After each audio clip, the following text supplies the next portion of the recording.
How's it going, everybody? This is the Uncanny Omar. You are watching Near Mint Condition. This is the segment called Reelz Talk. And it's a segment that I've been wanting to come back to. It's where we talk about TV shows and movies, and not necessarily everything has to be comic book related, but we usually try to make it comic book related. It's a lot of fun. We rank movies, we rank TV shows, and we talk about our passion for these things. And it's a lot of fun, especially with you wonderful people that are watching. And I am not going to be doing this alone. So I'm going to introduce my co-host. So the very first co-host is someone you have seen on the channel before. And people have been asking me as soon as I mentioned that I wanted to bring the segment back, if I could reach out. And I did. And lucky for us, she said yes. So, hey, Oddfell. Hi. It is so good to be back. Thank you so much for having me. I'm excited to take a crack at movies this time around instead of comics, and I think it'll be a good time. We'll see. We'll see how you do. But Oddfell is not coming alone because we needed somebody that has a way different opinion than I do, and somebody that has been on the channel already. And a lot of you all have emailed me when I'm having her back because she's strongly opinionated. She made me laugh. And her opinions are a lot different than mine, and that's the kind of people that I need on a panel. And allow me to introduce Kimsey. So she's back. I don't know why people wanted you back. Your opinions are it's because I'm so happy you're here. They get it, they get it. Omar, you're just mad. Yeah, they see someone who's young and hip and cool. No, they already got that. I've got that covered. Oh, I've got that covered. I've got the hip and cool covered and young. So, with this new era of Reelz Talk, we got to have a new theme music, or at least a new intro. So let's kick the new intro. Let's see what this looks like. Okay.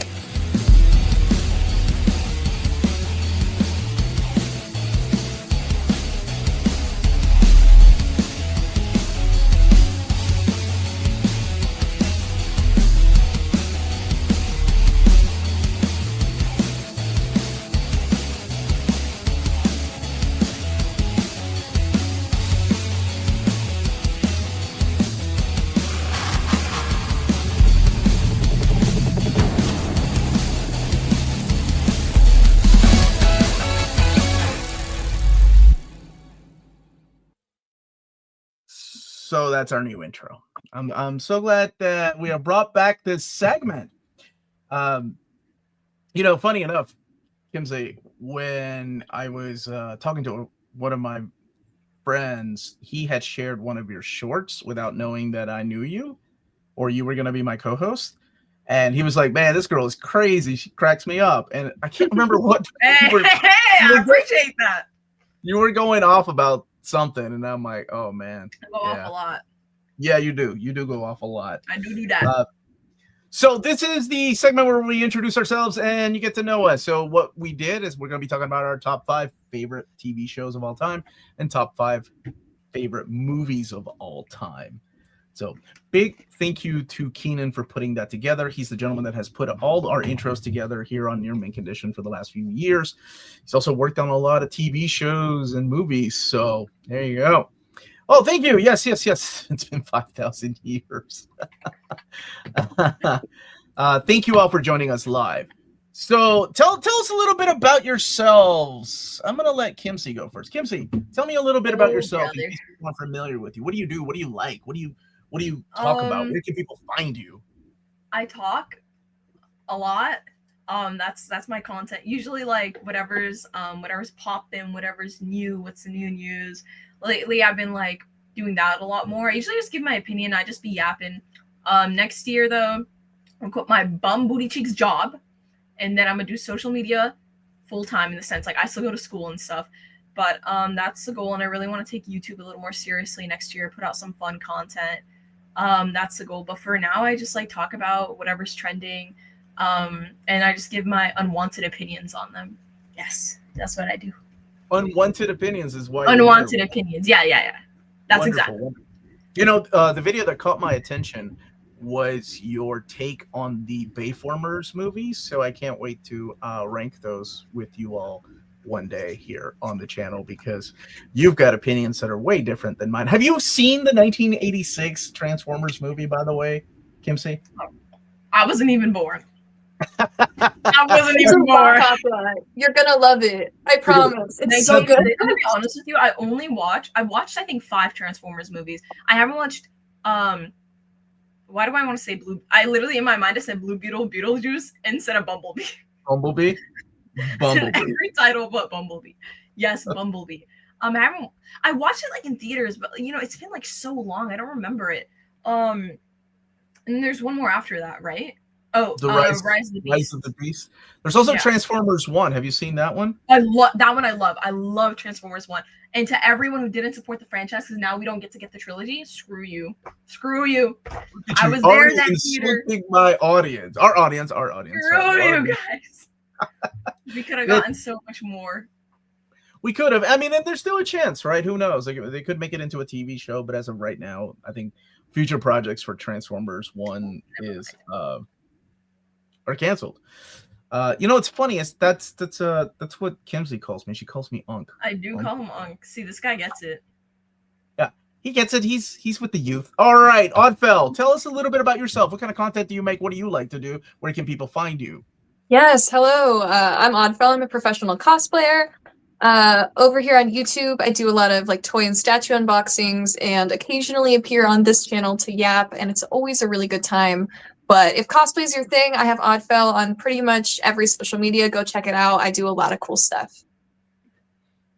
Okay, so today we're gonna get to know us. I don't know if I've shared I think I've shared a lot of my favorite movies with people, but neither one of you two. Good to see you, Bruce. I'm glad you took the time of day to join us. Omar has told me he believes Revenge of the Fallen is a work of art. False. I would never have said that. I don't even know which one's Revenge of the Fallen. Is that like 3? Is that a Star Wars movie? I feel like it's a Star Wars movie. No, that's a Transformers movie. Kimsey? Oh. Right? Yes. Why are you making me second guess myself? No, it is. I don't know which one it is, but it is one of them. All I know is Transformers 1, 2, 3. Don't ask me about the names. I think it's the third one. Revenge of the Moon. No, Dark of the Moon. That's the second one. That's a weird name. This is a very important question. Legit. How do both of you feel about the proposal? I have never seen it. God bless you. Kimsey. I have no idea what that is. You don't know what that is? Oh, I love it. Not that damn clue in the world. I have chosen wisely. Yes. Let me switch this up. I feel like I've heard of it. Do you all recognize his avatar?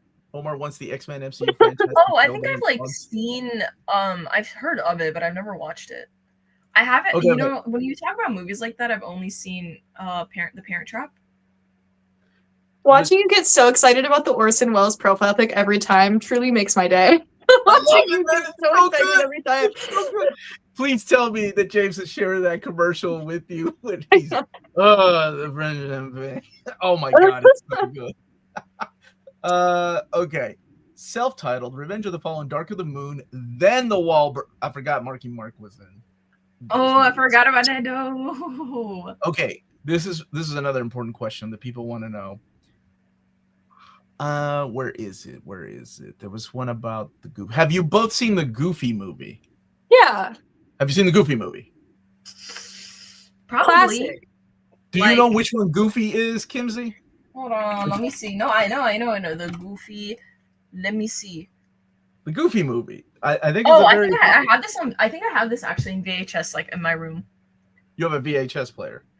I was on that VHS grind, bro. I have the Lion King VHS tape, and on it has the ad of like the play in New York from when they like originally made it, like the ad for it, because you know there were like ads on the VHS tapes for some reason. But this I remember that from the 1900s. From the 1900s, yeah, that's crazy to say. That's your time, Omar. Yeah, you ain't gotta remind me. You don't have to remind me. I'm getting gray hair from this. Oh my god. Like I don't understand why people don't like the Michael Bay Transformers movies. They were Michael Bay Transformers do not exist in this house. Is the rule that I have given my daughters. Whenever they ask me to watch a Transformers movie, there's only one. Now there's 2. There's the 1986 classic, and then there's the Transformers one, which was okay. Transformers was great. Yeah. But the Bayformers, yeah, they don't like. I haven't even seen the live action Ninja Turtle. They're so movie. good. What are you talking about? I will say the best of the like Bayformers, like I thought Bumblebee was actually pretty good compared to Oh, the other ones. I'll take it back. I did like Bumblebee. Yeah. But I don't think that was Wait. Michael Bay, was it? I don't know. It's like that universe because at the end it sets up for the first one, but I don't know if he did it. John, get the K, man. I love that guy. I'll take that as a compliment. And the teenagers. crazy. Thank you so much, John. Goofy movie Omar, is a you've phenomenal. already made $11. Is that wait? I counted wrong. $7. Do you know how much YouTube takes out of the revenue? Oh, 45%. Oh, it's a lot more than that. Goofy movie is a phenomenal father-son movie with an absolute banger soundtrack. You know, people keep saying that. I've never seen the Goofy. Wait, I was gonna say, have you never seen? I would absolutely. It's phenomenal, classic, great. You know, people keep saying that about The Proposal too. And Bruce has sent me the 4K. I think a lot of like 12 different copies of The Proposal that I've ended up giving away a lot. This is like cult classic Disney. I'd say it's up there with like Treasure Planet on like ones that maybe didn't do well box office wise, but are like cult classic and people adore. I would put Goofy movie like in like a trifecta of that. Okay. Bumblebee is Knight who did Kubo movies, and it's soft reboot. It did feel like a soft reboot in the beginning of a franchise, and then unfortunately the next thing we got was the Rise of the Beast, I think is what it was called. Yeah, Rise of the Beast, which unfortunately we didn't even see Air Racer transform, and it had potential. And we had our first Peruvian Transformer. Shout out to Wheeljack, who they didn't even get a Peruvian to do his voice, but that's okay. I like the fat Transformer. He was funny. You know which one? He was in the fourth. The fat one. What was his name? I don't remember his name, but I remember he was fat and he was funny. And he was fat and funny. What was he? What did he look like? He was green and he had I think he had a Scottish accent. Yeah, like a beard maybe? Like yeah. You know what I'm talking about? He was funny. Sadly, I think I know who you're talking about. Hound? Sadly. Was he Hound? Hound is a fat Transformer. Hound, yeah, people are saying Hound. Was that it? I think. Yes, yeah, dude, he's so awesome. I love that guy. He's so funny. You ladies need to sit Omar down and do a double feature with The Proposal and a Goofy movie. Well, apparently they haven't even seen The Proposal. Yeah, I don't know what that is. I think it's a Ryan Reynolds flick. I don't know, Sandra Bullock maybe. It is a Ryan Reynolds movie. Well, all right, my Wednesday nights are whole again. It's good to see you again, Brent. Good to see you, buddy. John Goodman did Hound's voice. I knew there were people in the chat that knew all this stuff. I got all your Transformers media references ready to go. Okay, so let's actually break it down. We got some. My wonderful wife put this slideshow together for us today, and I'm gonna share it. Yeah, like we're gonna share these ladies' favorite TV shows and favorite movies. 5. I'm really scared. Yeah, are you ready for this? I limited them to 5, and then I chose my favorite TV shows, 5 TV shows and 5 movies. Maybe one day we'll do our actual ranking of what our favorite movie of all time is. One day, like when the 3 of us are together. I don't mind. I can't wait to hear it. Some of these TV shows, I'll be honest, that both of you picked, I have never seen nor heard of. So this is a real interesting lesson for me. Melanie does all the work, like all the heavy lifting. Like she reads the comics, and I just listen to her and tell me like a quick like recap, and then recap synopsis. She gives you a 5-minute synopsis. She is legit my Chat GPT. I wish. All right, Kimsey's top 5 favorite TV shows. I'm scared. Oh, look at that! You starting with fire, dude. Attack on Titan. I gotta ask you, Kimsey, how old were you when Attack on Titan came out? First season. First season came out, what, 2013 or 14? I was 2000. No, it had to have been like 2009, maybe. No, it was not. You know why? Because it won Anime of the Year. When did AOT? I thought it was older than that, but you're probably right. No. It's definitely. No, you're right. It might be 2012. Oh, it's 2013. Okay. It came out in 2013. And I was 6, maybe. Okay, thank you. Now, have you seen the entire series without I've seen spoilers. the You've entire seen the series. all right. You've seen the entire Man, series. I was there when the manga was coming. I was there. You know how you know I'm an OG? Because when the ending of Attack on Titan came out, they released 2 endings. There was the original ending. There was a second ending that became the anime ending. That's how you know I know what's up. What makes this one of your favorite TV shows? Why Attack on Titan over? So like, let me see. This 2013. So back then, what was big were things like. Oh like no, My I Hero. watched it. I watched it when I was like 14. Okay, so it hit something connected with you from this show. Dude, I watched it in 3 days. I watched the entire show in 3 days, and I You spent watched like, the entire. Wow. Whoa! That's Yeah. such a long series to binge. and I remember it because it was COVID, and I was sitting in it was my class on Zoom, and I was literally like watching Attack on Titan on my iPhone 6 with my pink phone case, and I would just binge the entire series, and it was just like my 14-year-old brain couldn't comprehend like the awesomeness of that show. Yo, man, I remember when this show came out, and I watched the first season before reading the manga, and I thought, man, them big old naked dudes without genitalia running after you, I don't think anything is scarier than that. That's not the way I want to go. I don't want to be chased down and eaten by no big naked dude without a dong. Like, not me. That's not my kind of party. It's not your party? No, absolutely not, man.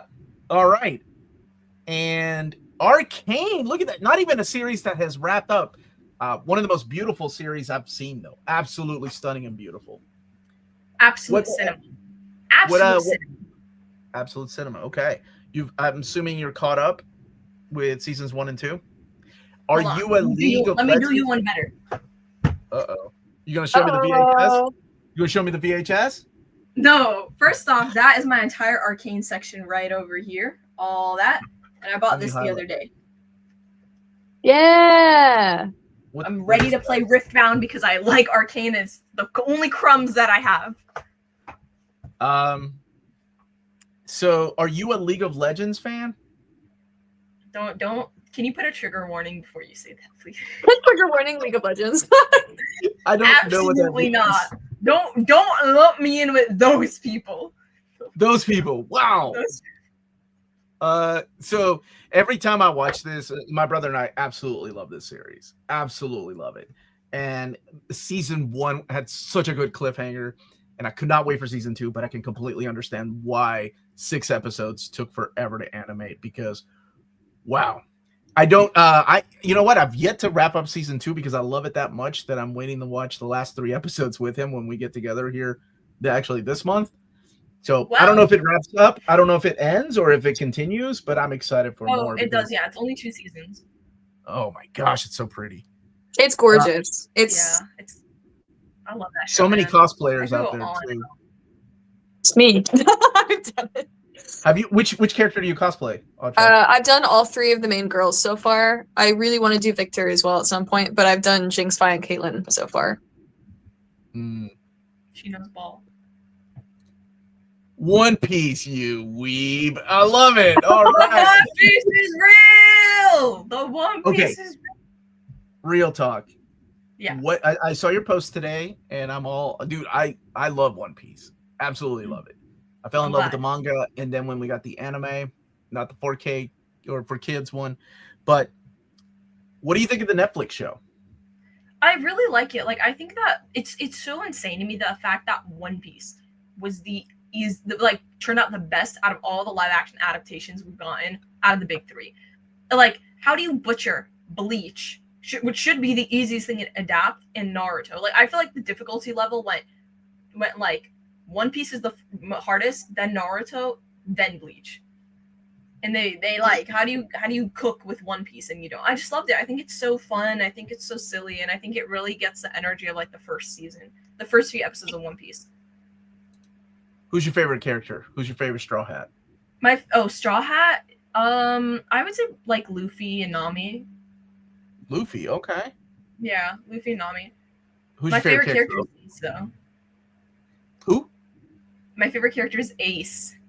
Ace. Oh, yeah. Okay. No spoilers, but no spoilers. Cool. I love what they did with on the Netflix show, by the way. I thought it was. I like it. I'm excited for season 2. It was so good. I got my brother to buy the box set. I approve of it. I cannot wait. I cannot wait to know what happens. So I'm glad it's coming back with a season 2. I wonder if Netflix's Cowboy Bebop is on your list. The 100. What? The 100. My daughter loves this show. Your daughter loves this show? Oh my god. No one show. here is gonna know what the 100 was. But back in the day, as in back in like 5 years ago, there was a show was back in the day was on 5 years ago. CW called The 100. And like y'all don't get it. I was the biggest dystopian, the Maze Runner, the Hunger Games Divergent. I was on it. Okay. And the 100 was like that, but in a TV show format. And it like I love this show so much, and like you just had to be there back in the day. Like it was the first to do I think Oddfell and I were back there. Yeah. No, but like you had to be watching this actively week by week. Like I was there when season 4 was coming out. I was there when the whole Clexa drama happened. I was there for it all. Okay, like I know the tea. I know everything about the 100. Like I love it. It's so good. This is like the rest of these shows no one's gonna know of. The reason I know about the 100 is because of my oldest daughter. She watched the entire series, and she would tell me the premise, and she was like, it gets a little repetitive. I'm not gonna lie, but I like the concept. I like the idea. I thought that was cool. But I don't know. Vikings Valhalla. Yeah, there's like no coherence in anything I like. What is this? This is so good, bro. Like this show is phenomenal. Like I don't remember their names, but I just remember loving it. That's what I remember. It's don't remember the... Okay. I can't. It was like Viking names, bro. I don't remember, but I remember when did this come out? I don't even know what this. I remember seeing a couple episodes of this randomly. I want to say it was out in like 2017 range. Okay. Yeah, it's based off the show Vikings. I think it's a sequel or a prequel, but it follows this group of people, right? And just how they're like going through through the Viking era, and you follow their journey. But I just think the characterizations are really good, and I really, really like the character. Thank you, James. I think his name was like Harold. I forgot his name, but he was just so cool. And I don't know. I just think this show did a really good job with its female characters, with the romance, with like everything. It stuck with me till now. That's how much I really enjoyed this show. Okay. I'm waiting for that. I had no idea they got a spinoff. That's dope. Because I thought this was just Vikings and then they subtitled it, but that's dope. Have you seen the original Viking show? So you haven't even seen the original. You just watched. No, that shit was just gasps. It was just gasps. I'm telling you, there's no coherence. Like nothing makes sense. Have you watched Vinland Saga? Have you seen Vinland Yes, Saga? Of course. I love Vinland Saga. Okay, so good. I didn't know if you had or not. I'm like, you like anime and you like Vikings. Surely you've seen Vinland Saga. Okay. So I have seen top 5. 2 that I have not seen: Vikings Valhalla, nor the 100. Now we're going to move on to Oddfell's top 5 shows. I think there was one in here that I have not seen, nor have I ever heard of. The rest I have. Spice and Wolf, dude, I'm with Masterpiece. You. I don't know. Love this show.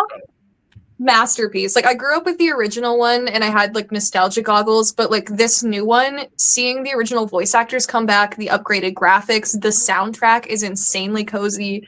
It's very good. If you've never seen or heard of it, like it has a slow start because it does deal with a traveling merchant, so they have to establish how like the economy system works. But after that, like it is one of the best slow burn romances and like stories of loneliness between an immortal and someone who doesn't get to settle down as a traveling merchant.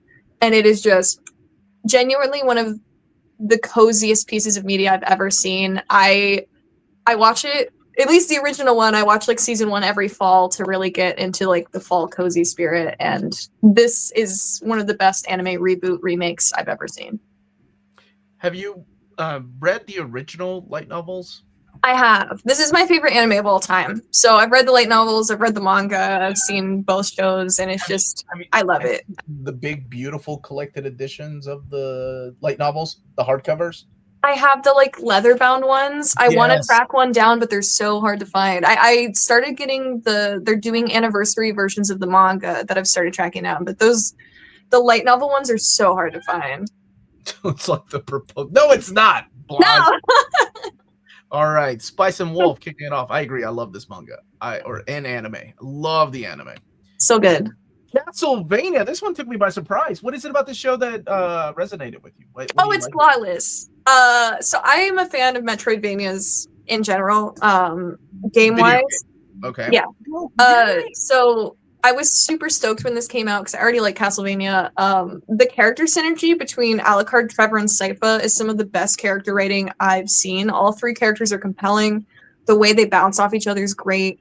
The first 2 seasons encapsulate exactly what I would want out of a Dracula saga, and then they just keep up gas for seasons 3 and 4, and it's just one of the best like power creep story flow arcs I've seen. The studio has done like a handful of animes the past like couple years, but I think this is their most solid one. I absolutely adore Castlevania. It is my little trio, and I adore them.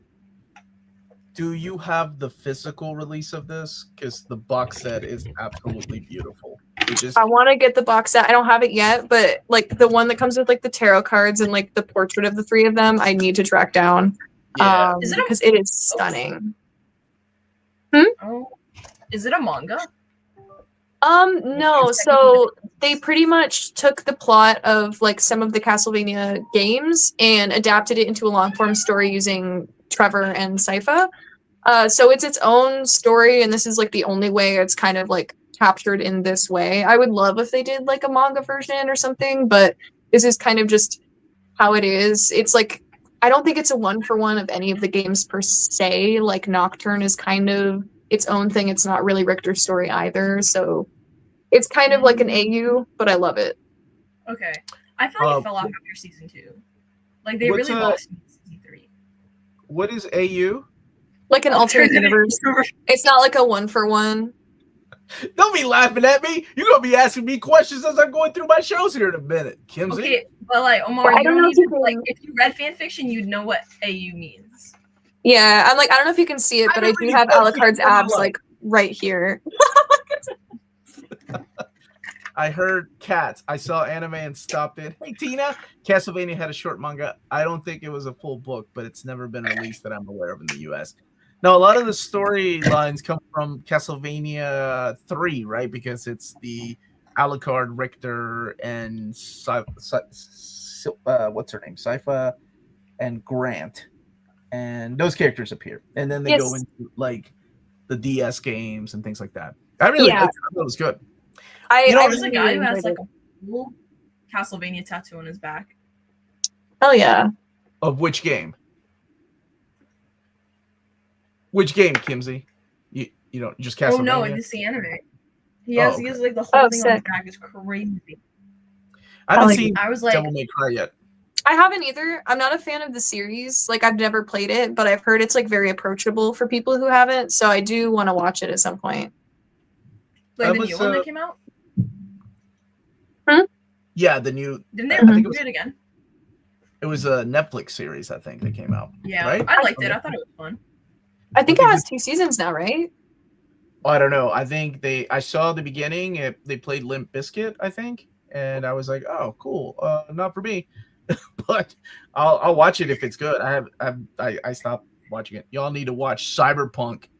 I watched the first season, right? That's based on like the anime season. Mm-hmm. Star Wars Visions. That stuff is great too. Devil May Cry intros by Evanescence. I thought it was Limp Bizkit. Yeah, Limp Bizkit. Okay, sorry, William. That's awesome. I'll throw out my fist in no particular order: Babylon 5, Breaking Bad, Dragon Ball, MASH, and Star Trek: The Next Generation. Woo! All right. Gotcha. WandaVision. Wow, you really, really liked it. Out of all the Marvel shows, this is out of all the Marvel shows, this one's a masterclass. The work they did in emulating like different decades comedy styles, from like researching like the Dick Van Dyke Show to the Mary Tyler Moore Show to like Brady Bunch, like all of that was such a love letter to like American television history on top of this like powerful, poignant story about grief. And it's just like such a good micro series. I know there's rumors it'll get like a season 2 with Vision, but like I hope they kind of leave this untouched because it was just so beautiful and such like a fantastic show. I adore WandaVision. I'm with you. It's one of my favorite Marvel shows. Absolutely. I thought it was beautiful. it set the levels, like the bar is so high too. Because what was after this? Falcon and Winter Soldier, I think. Falcon and Winter Soldier, I think, was the second, and I'm trying to remember what the third one was. Because I think they did 3 live actions, and then it was What If. Moon Knight was later, I think. Yeah. No, I think you're right. It was Moon Knight was, but was Moon Knight before Miss Marvel? It was. Hawkeye. Yeah. Moon Knight was one of the earlier ones. Loki, maybe? Loki was the third. Loki, yes, That's yes. it. Loki. Yeah. Thank you. Look here. We just need to look through the chat. Yeah. Hi, much. Meow meow. No, Bruce. Omar picks shows when he was growing up, like I Love Lucy and the Beverly Hillbillies. You know, I only know of those shows because of Nick at Night. Okay, I didn't watch them when they were coming out. Like I grew up watching those shows. Okay. Yeah, My Three Sons and Dobie Gillis. Hell yeah, man. Just because of Nick at Night, though. I think Nick at Night was a lot different when Kimsey was younger. I think they had things like Full House. Bro, I don't even know what that is. Okay, I'm gonna move on.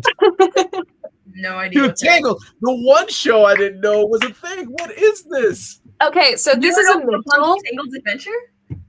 So no, I don't think I was a target audience. Go ahead. It's crazy because I have 2 mid-quills on this list, and both of them are great because I think there's something about a story where you know where it needs to start and where it needs to end that really gives them a conciseness where they have to be really smart about what character plays they do, how things end up, and how things shake. This one's phenomenal. It won like 1 or 2 Emmys for music because they brought back the original voice actors, and then also the rest of the characters are Broadway cast singers. So the music is bangers. It's a really awesome, like, finding yourself story for people in their 20s.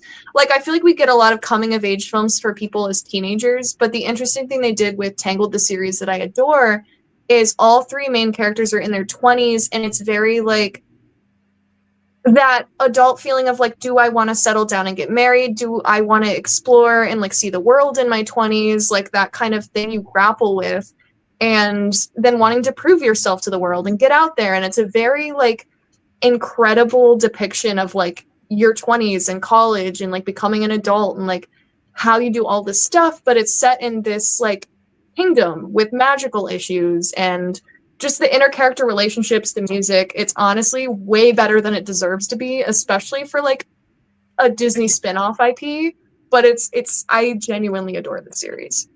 I have never heard of this series, but oh my gosh, the wholesomeness when you're talking about this kind of sold it to me. It's very good. You heard of this? Yeah, of course. I have some of the soundtrack on my playlist. Real one. Okay. That's I have some of it on my playlist. It's really good.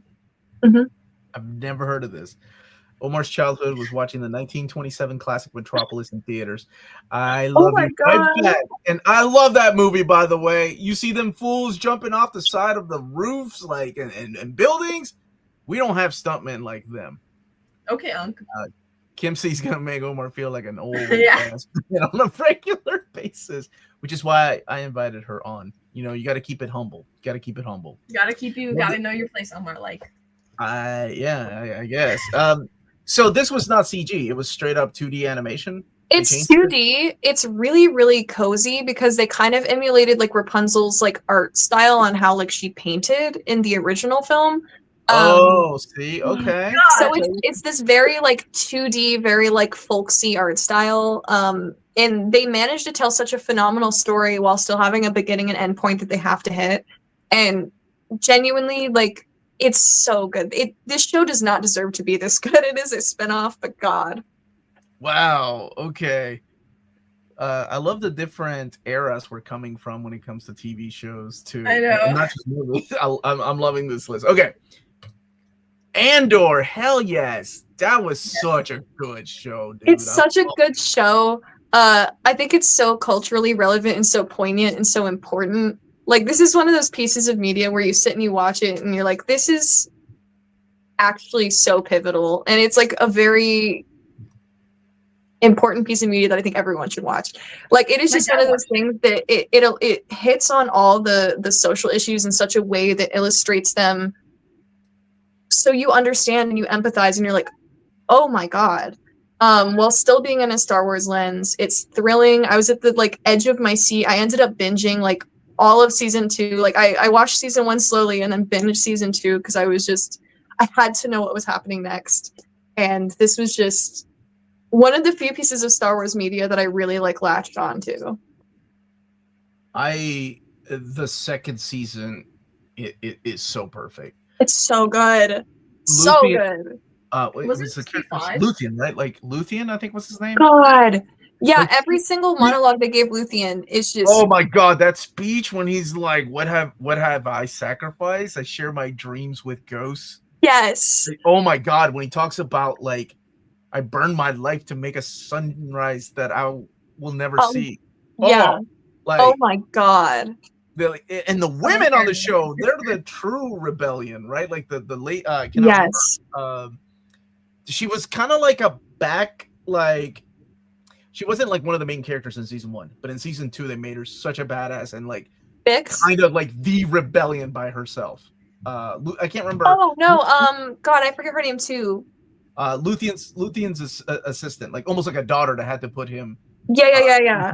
That was so good. Oh, I like genuinely, I also like Nemix. Every time Nemix spoke, I was like, this kid. Oh yeah. This kid. I was like, it's good, man. it was so good. I did not expect to like it as much as I did, but it's one of the most like most potent like heart on the pulse or like finger on the pulse media I've seen in a very long time.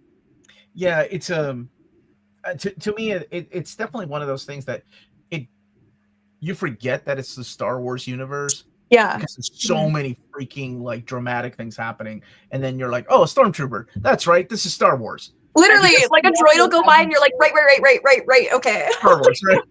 Like, when they're in prison, I'm like, oh, alien, right? Star Wars, completely forgot. Oh, it's so good. It's phenomenal. Tangled the series and The Ghost and Molly McGee are the same Disney's best art design and 2D animated show in recent years. I don't know what The Ghost and Molly McGee is. Do you all know what that is? I don't know what that one is, but now I want to look because if it's being like comparatively good, I would check it out. Omar's list will probably, let me see. You want to take a bet here, James? Omar's list will probably be something like Buffy and Angel, Ranma, Berserk. Actually, all those are going to be on the list. And Seinfeld. Actually, you're pretty damn close. And Berserk 1997 is almost perfection. Almost. So yes, my top 5. This was difficult. I'm really curious. Because I always, I do top 10s, and even top 10s are difficult for me.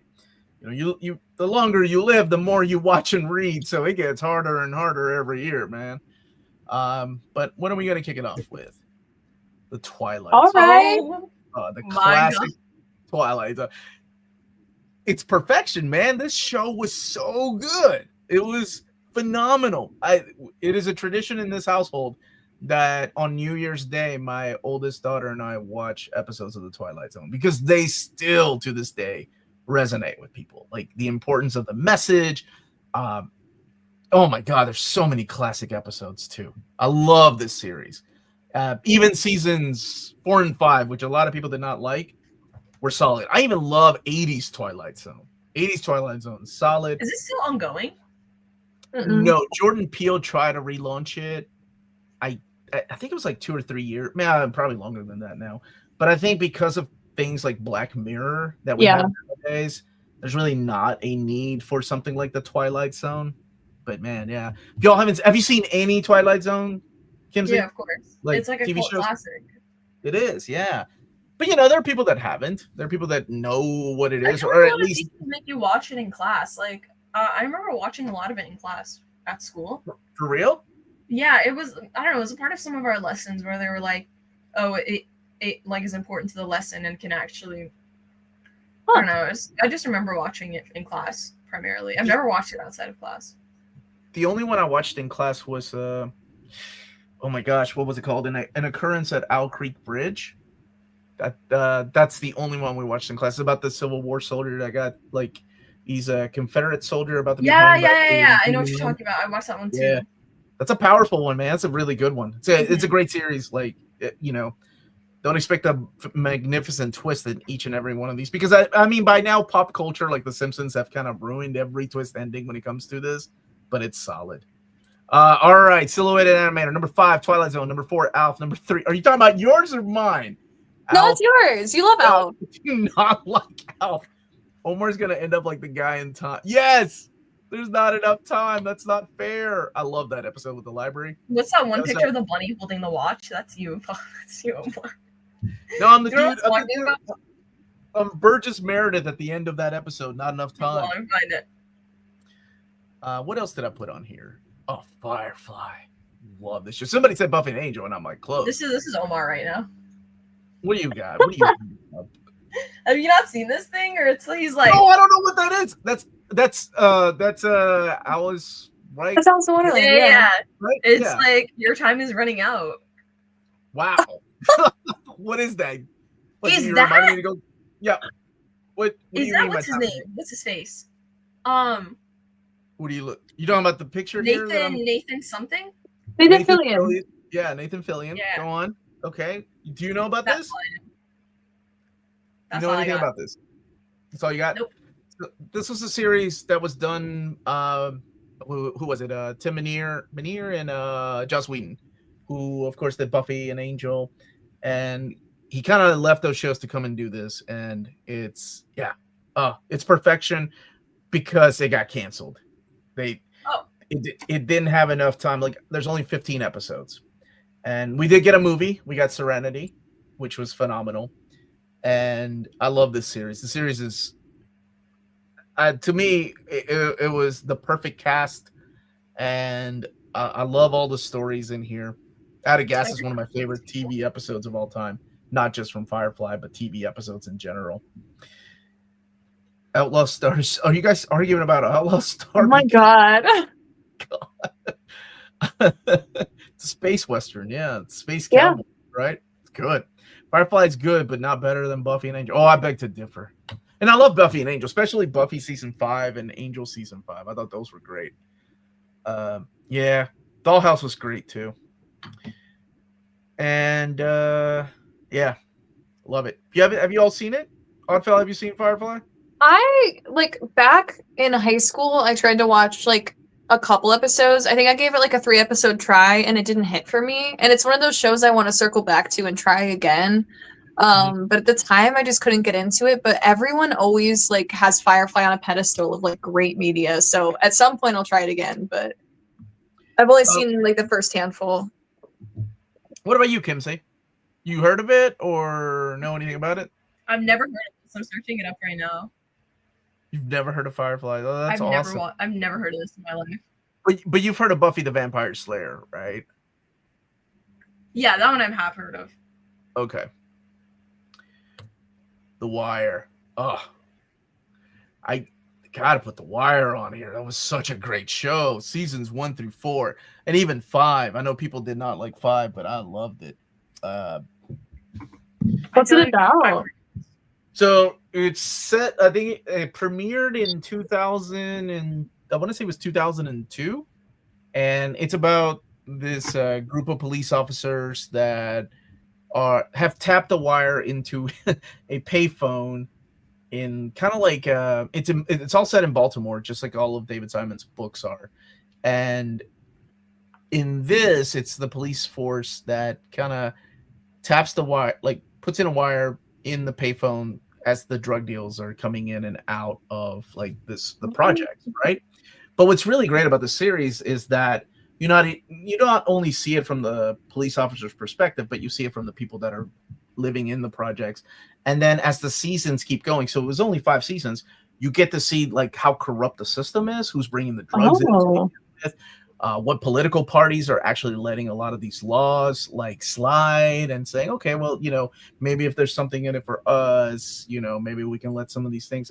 It's an amazing series, absolutely amazing series, and it has one of the best characters of all time, and that's Omar, played by the late, oh my gosh, what was his name? He passed away a few years ago. So yeah, he's an actor that had the scar on his face, they kind of came across his face. He's been in a few movies like The Road. Omar Little was the character's name. It's all in the game. Omar the Wire, man. Take a shot at the king. You best not miss. One of the best quotes. But yeah, it's great. Omar, you know what I think you'd like? Talk to me, Kimsey. There's a convention that happens in California called Hollywood Show, and it's Mhm. like like I think you would like it. It's like your age group usually goes there. Oh my god. Nick's My so serious. age Like, group it's it's called the Hollywood Show. reunion of Happy Days. They had oh my god, what's her name? She was a genie in a show.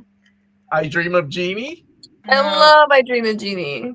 She was a genie on it. Are you talking about I Dream of Jeannie? Is that what you're talking about? It was like this white lady. It was a white lady. Wow, that's Barbara Eden. Was Barbara Eden, yes, her. Okay, that who you're talking about? Childhood crush. Yeah, man, that dude. I did not know she was so popular. Still, I remember to I this was like, day, still would. Still. What's the show called? I still dream I Dream of Jeannie. Yes, bro.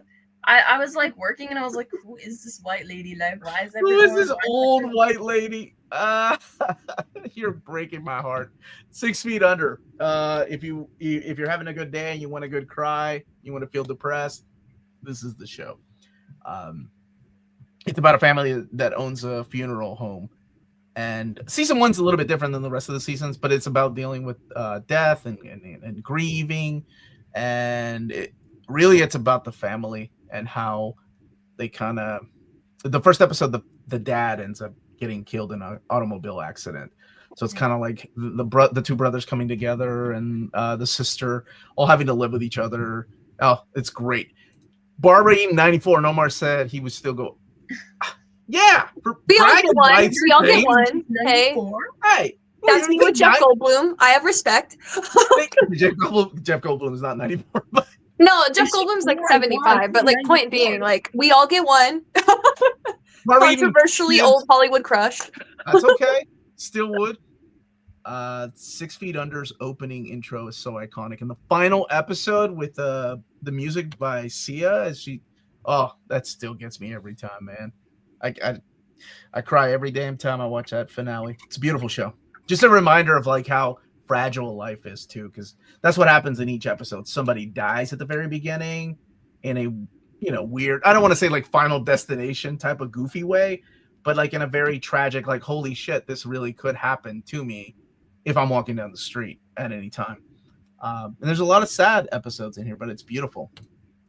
I've never heard of that. I'm gonna have to check that out. That sounds really cool. 5 seasons, beautiful. Taking Topic Gurren Lagann, the greatest anime ever. Hell yes, I love this freaking anime.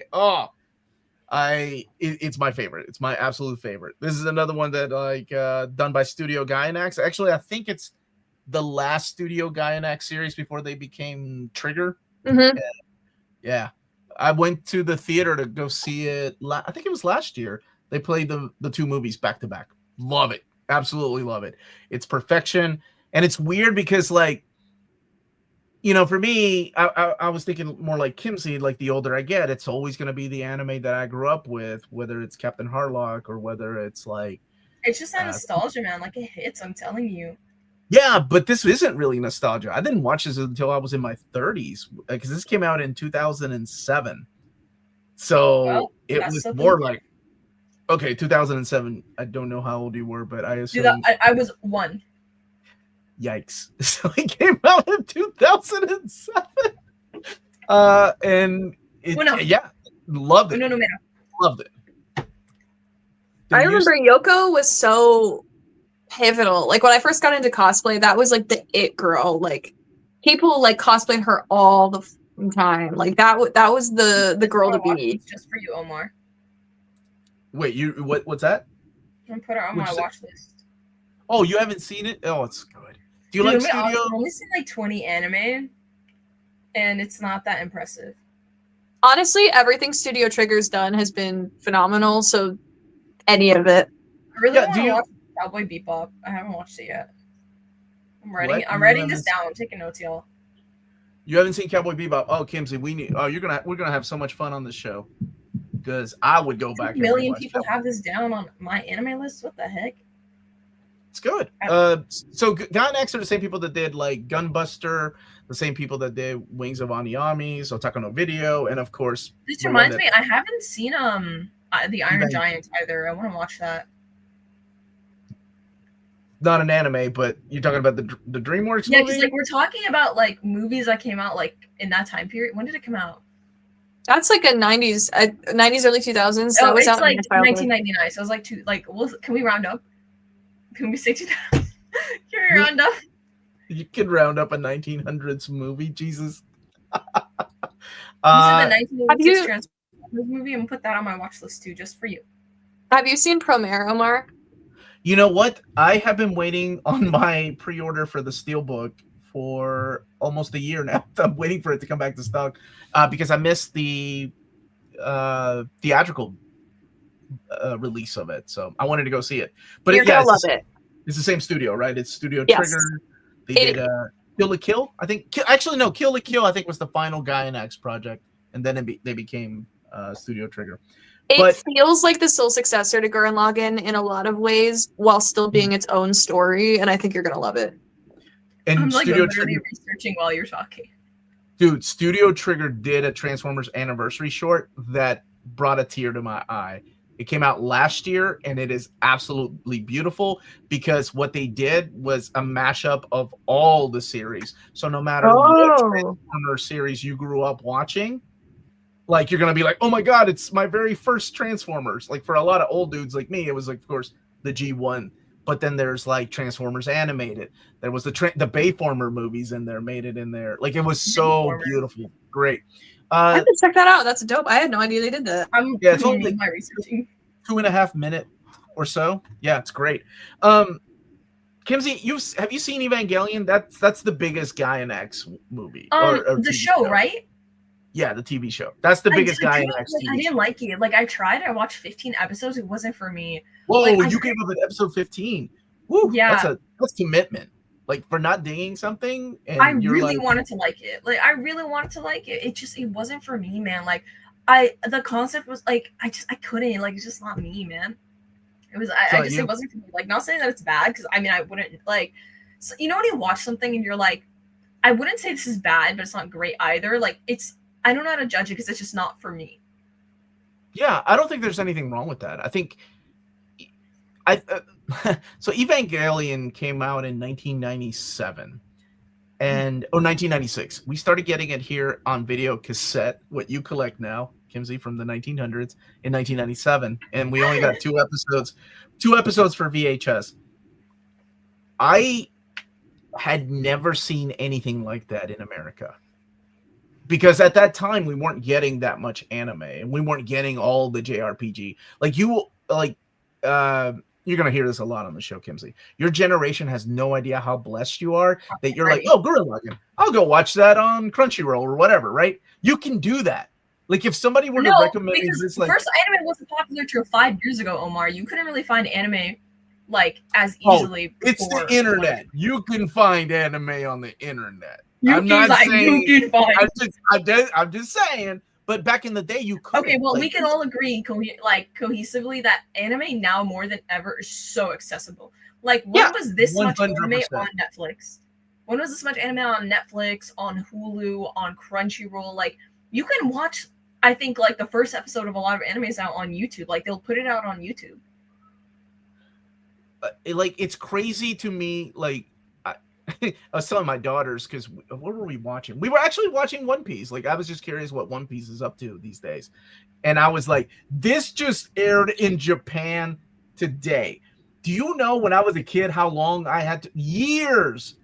And not even a legit copy, a bootleg copy that somebody had at a convention with fan dubs or fan subs.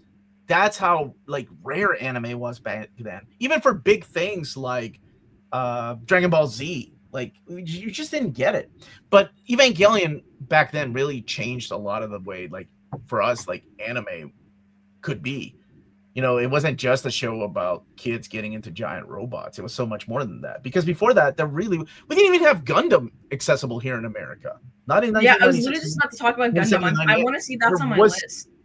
Like, we had none of that. We had, you know, a few shows before Evangelion. I think we had, like, Messenger Z in the 70s and 80s. But really, what's, like, the Gundam that you watch now? Like, is it better to read?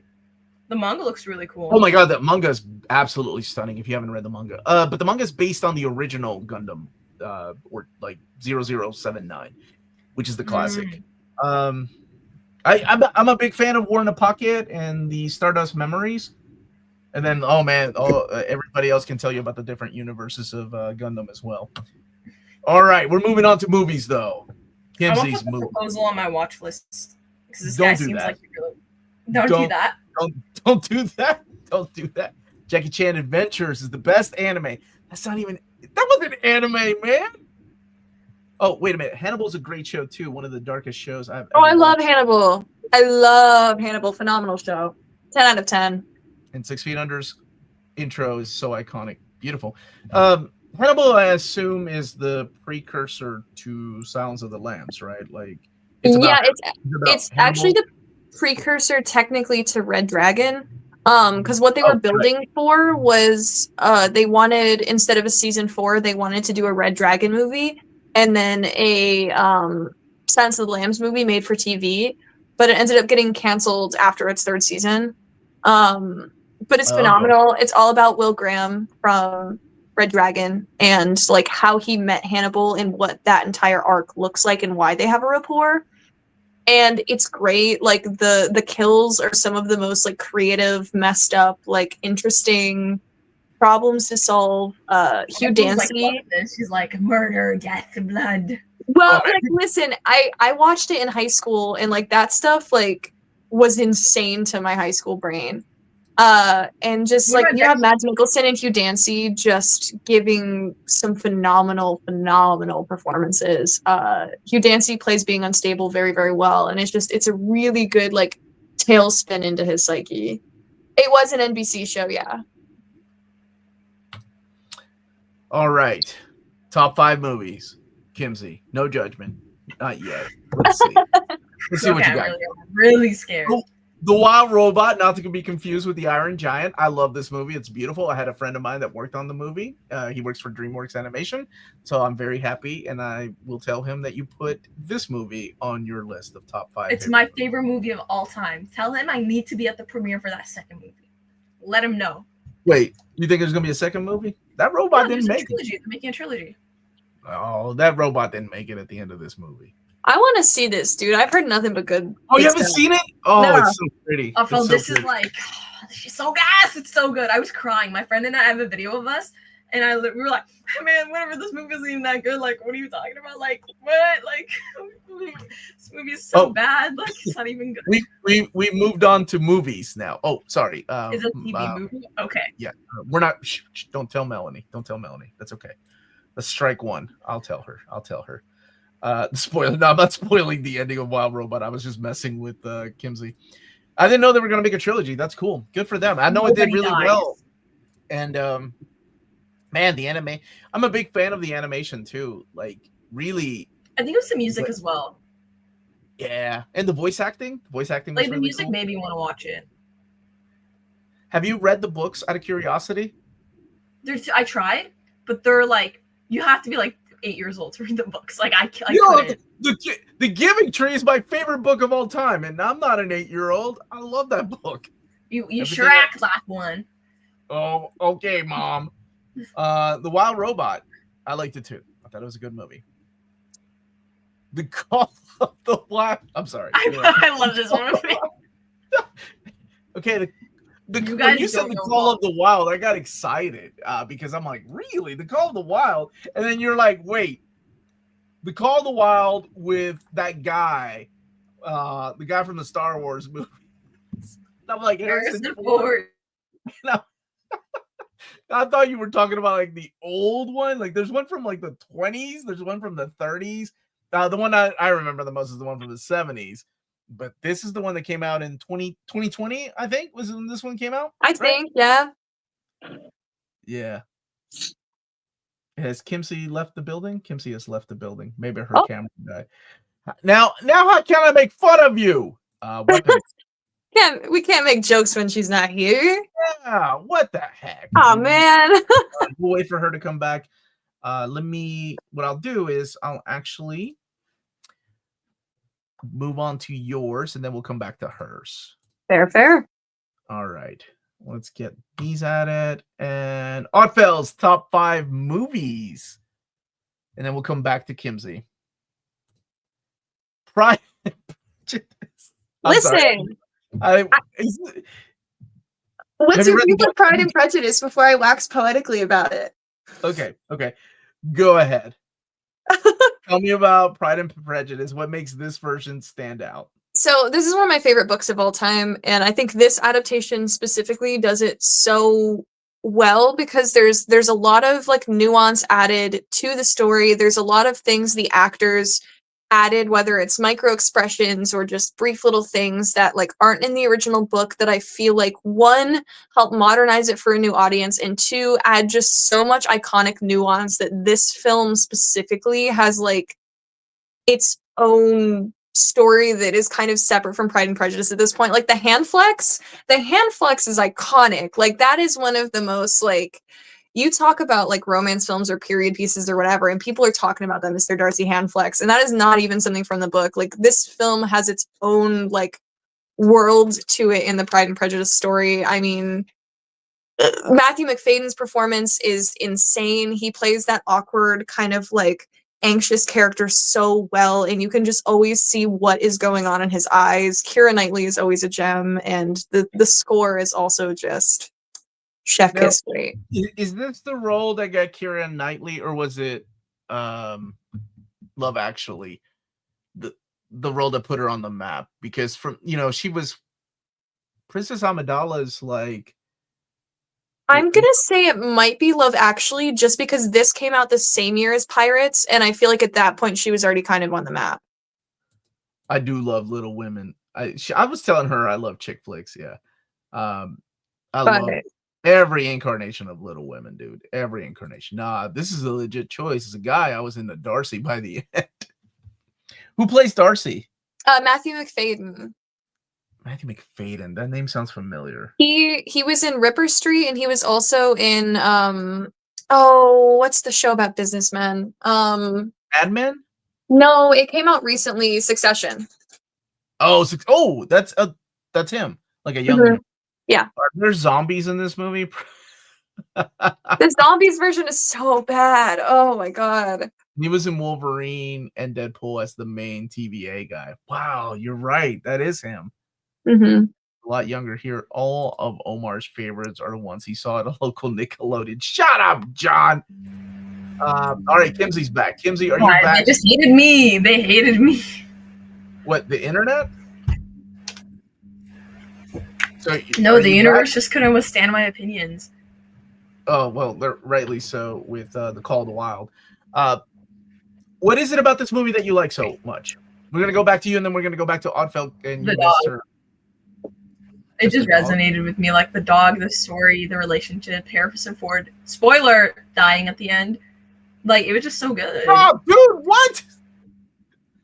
It reminded me a lot. You know what it did remind me? It reminded me a lot of Balto, and I think that's why I really liked it. Balto, the DreamWorks animation movie? Yeah, the one about the dog, it's like the same concept. It just it's all based around the same thing, right? Like, good dog, unfortunately, probably won't make it. That he made it. The dog made it. Oh, Harrison Ford. Okay. Harrison Ford didn't make it. Captain America: The Winter Soldier. All right, now this might be the greatest superhero movie of all time. The greatest. Maybe like Marvel superhero movie of all time. Man, everybody is standing so damn cool in that poster. Honestly, yeah, like Natasha popping a hip, like look at that. Wow, even so cool. The late Robert Redford coming in. Kim just spoil the end of a 1903 novel. That's yeah, no. She said Harrison Ford didn't make it. Max, what is up, buddy? Kimsey likes coworker movies. Okay, that's fine, bro. It's all good. Doesn't even matter. Okay, what makes this one not only the greatest Marvel movie to you, but one of the greatest movies ever? I think for me, it's like I'm a really big superhero fan, right? So I had to put at least one superhero movie in my top 5, I feel like. And I think if I had to pick it, it had to be Captain America: The Winter Soldier. I mean, I rewatched this and it was one of the ones that I rewatched and I was like, oh no, this is phenomenal. Like, this is genuinely peak. It had everything like that peak Marvel needed. Like, from the cast. Also, a man has never looked better than Chris Evans had in that movie. Literally, like, no. Bucky's right there. What do you mean?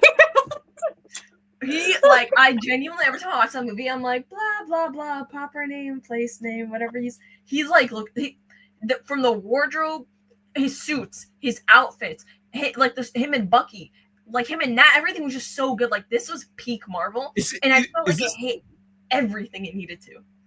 This is the one where he is on top of the building, like pulling the helicopter. Dude, he was jacked in this movie. Like, this was his prime. Like, he's never looked so good in a movie. And oh my god, like, he's like, I literally am just like, every time I think about it, I'm like, that's like the man that he looked so man. Like, that's as much of a man as a man can man in a movie. That's like so good. I think that's the best way to put it. You know, all he was missing was that beard from Infinity War. But you're right. No, yeah, the beard out the gate. He did not need it in this movie. He didn't need it in this one. He was just all buffed out. Gotcha. Okay. All right, girl. Let's move on to the next movie. Maze Runner. I love that we went from Captain America, one of the greatest, to the Maze Runner. I don't even know which one this is. Is this? This is the third one, the Death Cure. I love it. Like, this is a nostalgia one for me. I watched it in theaters and I read all the books. I have all the books. And I was reading them as I think they were coming out at a point. I don't know. I don't remember 100%. But again, like, Dylan O'Brien, what a time to be alive. He actually almost died filming this movie. It was crazy. Which one's Dylan O'Brien? The one in the middle, the main character. Okay. Yeah. How did he almost die? What happened? He got, like, run over by a car while they were filming. Cause, like, you know how the car drives and he's like jumping and doing stunts? Like, he missed something and it fully ended up running him over and they were about to cancel the series. Cause, like, he was like, he almost died. Like, the man was like, they had to post filming for like a year and a half or a year. That is dedication. Yeah, it's pretty bad. Wow. Okay. So these came out a few years ago, based on the book series, right? Yeah. Mm-hmm. I want to reread it.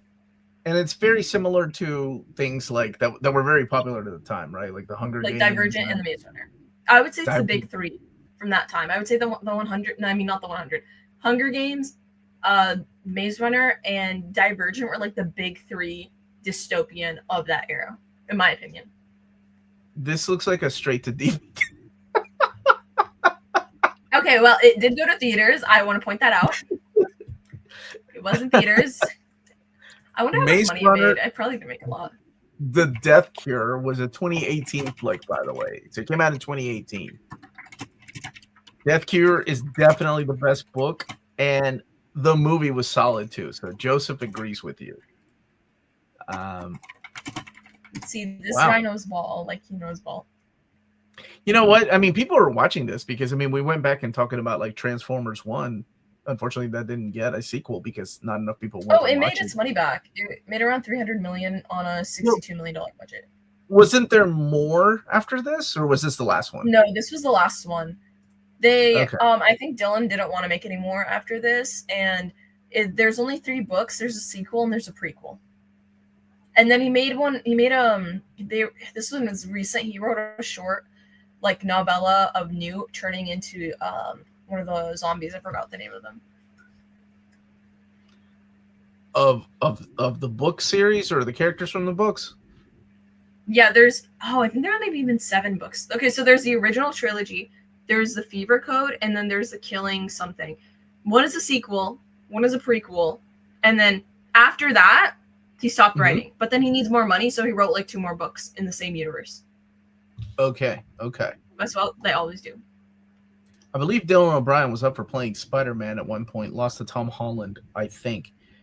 The Divergent series was the one that wasn't completed. Okay. Yeah. And Dylan O'Brien was a Teen Wolf. People know a lot more about Dylan O'Brien than I. Because Dylan O'Brien is like, he was like I would say he was like the boy wonder of like 2015 to like 2020. Just that one year. after 2015? No, 2015 to like 2018. Like it was like low-key that 2012, 2015, 2018 era. Like he was peaking. Yeah, I would say he was peak between 2012 and 2018. Because he was like I on remember Teen all Wolf. the Teen Wolf edits. I was there for that. Okay, I choose to Giles believe you. Stilinski, you don't know the man. Like I did not. I miss. Oh yes, Mulan. Mulan. That's my homegirl. When I was young, she was like I was a tomboy, of course, and so I was like, wow, Mulan and Rapunzel were like the only two princesses I really resonated with, because I felt like they had a really good balance between being feminine, but also like I feel like, I don't know, for me, I think Mulan encapsulated like my 10-year-old self, and I feel like Rapunzel kind of is me now, where I have that feminine side of me, but I also can like jump out of a tower if need be. And I think they're also really good movies. I would put honorable mention up here for 5th spot would be the My Little Pony Equestria Girls movies. Those were bangers. Those were fire. They're like Friendship is Magic. You guys don't know Ball if you don't know the Equestria Girls movies. I know. Okay, wait. I know the Equestria Girl movies too. Omar, you might know Ball. This might redeem you for everything you've ever done. I don't know about that. I don't think there's any redeeming for that. But yeah, man, this is a house full of girls that grew up watching My Little Pony, both the original G1 and the Equestria Girls, like Friendship is Magic and all that. It's just a girl movie, you know? Like it's just kind of like a girly thing that I like, and it's kind of annoying when I'm talking to a lot of guys, and sometimes like I think I have girl humor and a lot of guys don't, especially in the content space I'm in. And so they don't like, I'm funny, they just don't get it. Like they just don't get it. And so I'm funny. Wait a minute. That sounds like something I would say. I'm funny. It's not my fault they don't get it. But yeah, but like you're like man funny, so like I feel like I can understand it. But girl humor. I'm sorry. Are you woman-splaining what man funny is to me? I am woman-splaining to you right now. Yes. Right? Okay. I think there's just like girl humor, like in the sense of a gay guy can understand girl humor, but it's more difficult for straight guys to understand girl humor. Like not some of them do. More straight guys that hang out around girls and gay men understand girl humor than guys do. Like I think I'm like so sarcastic, but sometimes people don't get that. And when I'm talking about like My Little Pony being like the greatest animated movie ever, like I'm not being serious. I'm just saying like the music was awesome. It was such a girlhood show. Like I feel like every girl I've talked to who's around my age, we bond over My Little Pony Equestria Girls, especially. It's just so good. Like none of your audience probably knows it, man. I have seen Blue Eyed Samurai, yes. Yes, they do. No, it's the children who are out of touch. Yes. Sometimes I feel like Does the chat know My Little Pony Equestria Girls? Like that's really important to me. I think they made this will determine if I say or not. So in this house, we've only seen 2 of the movies. This is when they became like humans, right? There's 4. And Yeah. 4. Mm-hmm. Oh my gosh, dude! My daughter collected all the comics. All the comics. Who was the character that Starshine? It's the character that was introduced in the first movie. It's Sunset Shimmer and Twilight Sparkles. There you go. Okay, I know Twilight Sparkle. She was in the original show. You know Twilight? Do you know Sunset Shimmer though? Do you know Sunset Shimmer? Yeah, she was in the movie. That's why I asked. Like, yeah. I couldn't remember.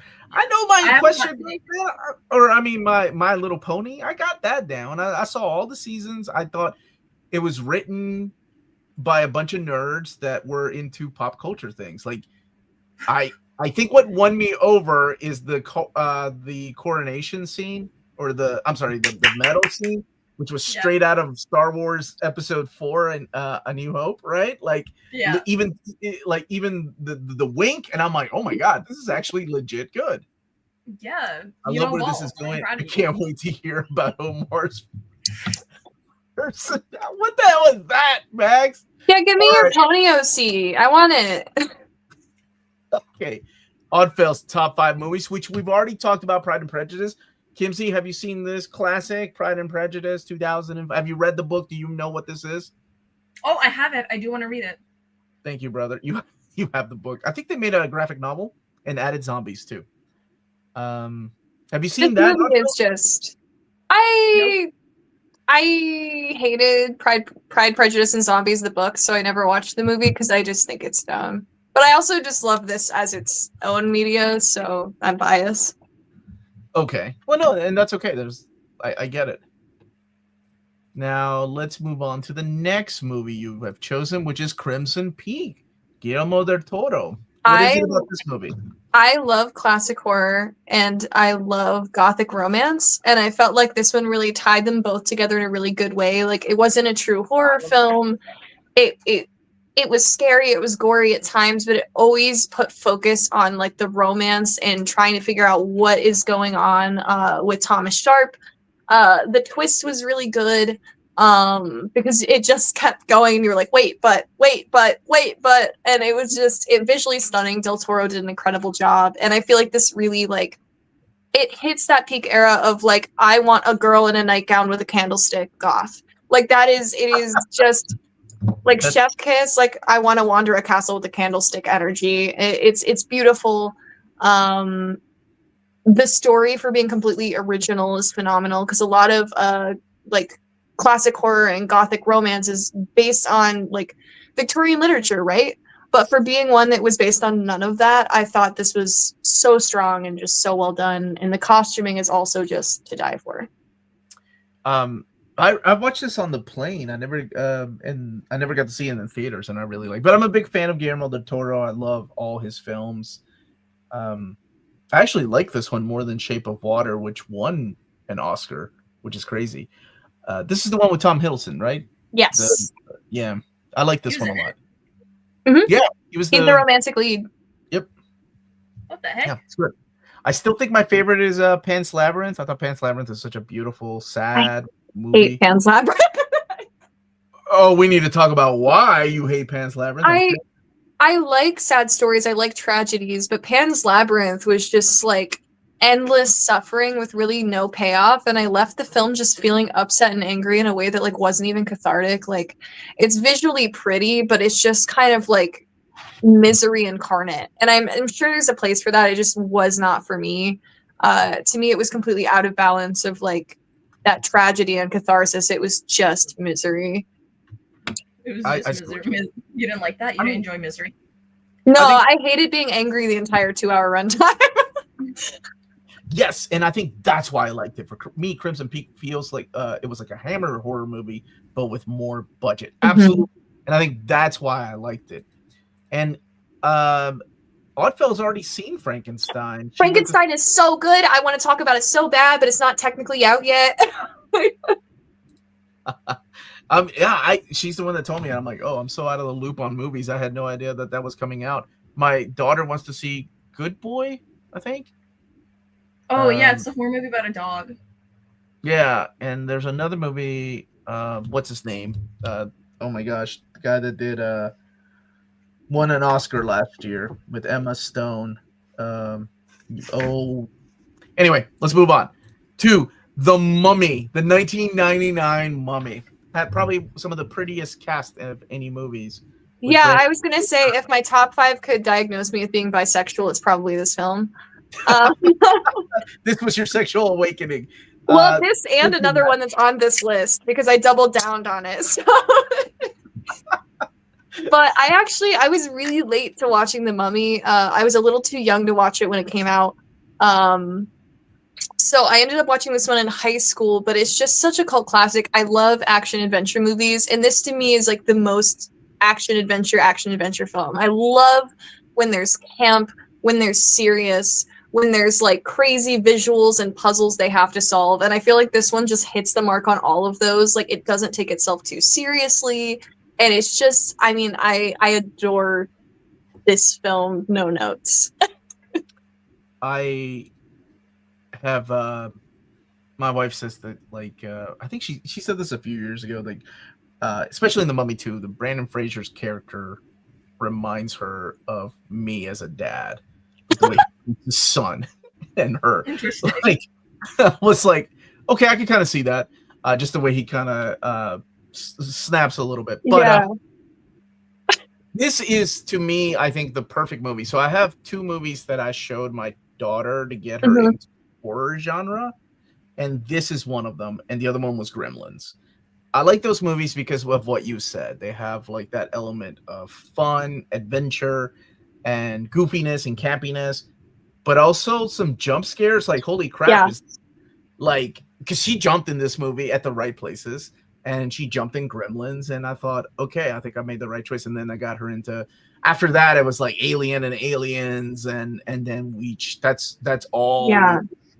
You know, I have to like beg her to watch any other type of movie with me besides horror movies these days. Like, that's what she wants to watch. We just went through the entire Final Destination and punishing ourselves. We were both like, gosh. wow, these keep getting Dude, worse I and remember worse. that. Why are we watching these? The last one was actually the most fun.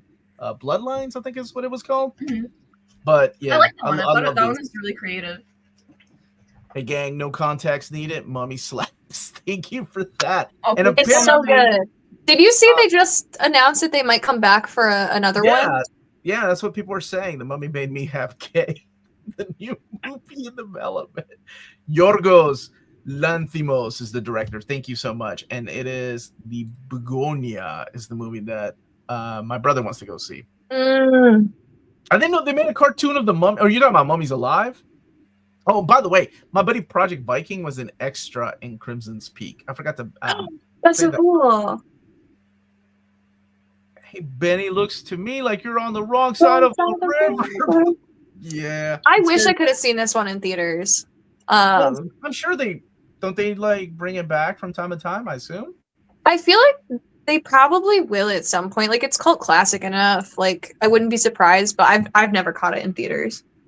It's I remember when I went to watch it, I was fooled into thinking it was gonna be straight up horror. Nope. That's why I Yeah. didn't watch it for so long, because I thought it was a horror movie. And then eventually, I think it was like high school or early college, my friend was like, no, this is like the most your vibe I've ever seen. Like, you like Indiana Jones, you like Tomb Raider, what are you doing? And like shook me by the shoulders and like sat me down to watch it. And I was like, you're right. I love this. It's solid. Yeah, I like it. Eternal Sunshine of a Spotless Mind. You just said that Pan's Labyrinth was not your cup of tea because of the so sad and sappy. This is really sad. But this has its perfect balance, right? This has the element of catharsis that I think Pan's Labyrinth lacks. Okay. I love this film for so many reasons. To me, I grew up in the era where like so much media was Manic Pixie Dream Girl. And I think this film does a really good job of setting it up so you think that's where it's going. But then they like dissect that and they like really make Clementine her own character. And she really goes against like, I am not just some whimsical thing to fix your life. And it's a really good critique on that like trope. It's really, really sad as a concept to be like racing through your own memories to preserve something that's so important to you. And also on top of that, I just think the freedom they had in the narrative, because this came out during a writer's strike, really gives it that indie film vibe that just it's good. It's good. It gives you that better note in the ending, like there is hope for them, like it was right people wrong time, and it gives you that catharsis at the end. And it's just, I love seeing Jim Carrey in serious roles too. I adore this film. Yeah, I was thinking of like the Truman Show that he did. And, it's the one where, oh my gosh, it's Frank Darabont. It was the one about him like thinking that he is a World War II soldier, and he ends up going to this small town and runs the theater with his dad. It's a really beautiful movie. Oh my gosh, what the hell is it called? I'm not sure. I don't think I've heard of that one. Showtime. Oh, I'm sure it will come to me, or somebody in the chat will know what it is. Yeah, this is a beautiful movie. Kimsey, have you seen this? The Majestic. Thank you, Project Viking. I knew somebody would have it. Eternal Sunshine of Spotless Mind. No. You haven't seen this? Very good. Little Miss Sunshine? That's what I thought this was. You thought it was Little Miss Sunshine? Yeah, the one about that girl. They go on the road trip, right? Yeah, that's a good movie too. No, this is a little bit different. Ariana Grande used this film for one of her music videos, and I'm trying to remember which one it was. What song was it? We Can't Be Friends. If you've seen the We Can't Be Friends music video, it's based on this movie. It's a prequel to Ace Ventura, basically. It is. Are you Ace serious? Ventura. Like, we can't be friends. The music video for that is based on this movie. I'm so Really? glad I have someone here that can speak Kimsey. That's awesome. I can speak. was like Ariana Yeah, Grande. translate Phil, please. Yeah, I got you. I don't know what that means. Okay, Pirates of the Caribbean. Okay. Caribbean. I love Pirates of the Caribbean. I wasn't sure if I wanted to put Curse of the Black Pearl or Dead Man's Chest on here, so I just didn't specify. Okay. But 1 and 2 were both so good. This was my trilogy as a kid. I feel like there was a lot of trilogies that came out in the early 2000s. There was Star Wars, there was Lord of the Rings, and there was this. And this was the one for me that I really latched on to. Again, I love action adventure, and to me it was like perfect. Like in Curse of the Black Pearl, right? It's swashbuckling. There's zombie pirates. There's jokes. There's like Elizabeth Swann existing. Barbossa's an absolute gem, and then by the time you get to Dead Man's Chest, it's just like they really lock in, and I love Pirates of the Caribbean. This is my nostalgia pick. This is my childhood nostalgia pick for sure. This is your My Little Pony Equestria Girls. It is, yeah. Except also bisexual. Like this is also a very like I feel like this is the second bi movie. It's the second bi movie has hit my top 5. which makes sense. Neither one of you, by the way, put the Equestria movie on your top 5. Just saying. No, I grew up should in have the Barbie movie. I was in the Barbie movie generation. If there was going to be a girls' girl film, it would have been like Princess and the Pauper or something. I We don't gotta know do what that is. My Little Pony movie night. Bring your daughters. My Little. Yeah, Can we rank them?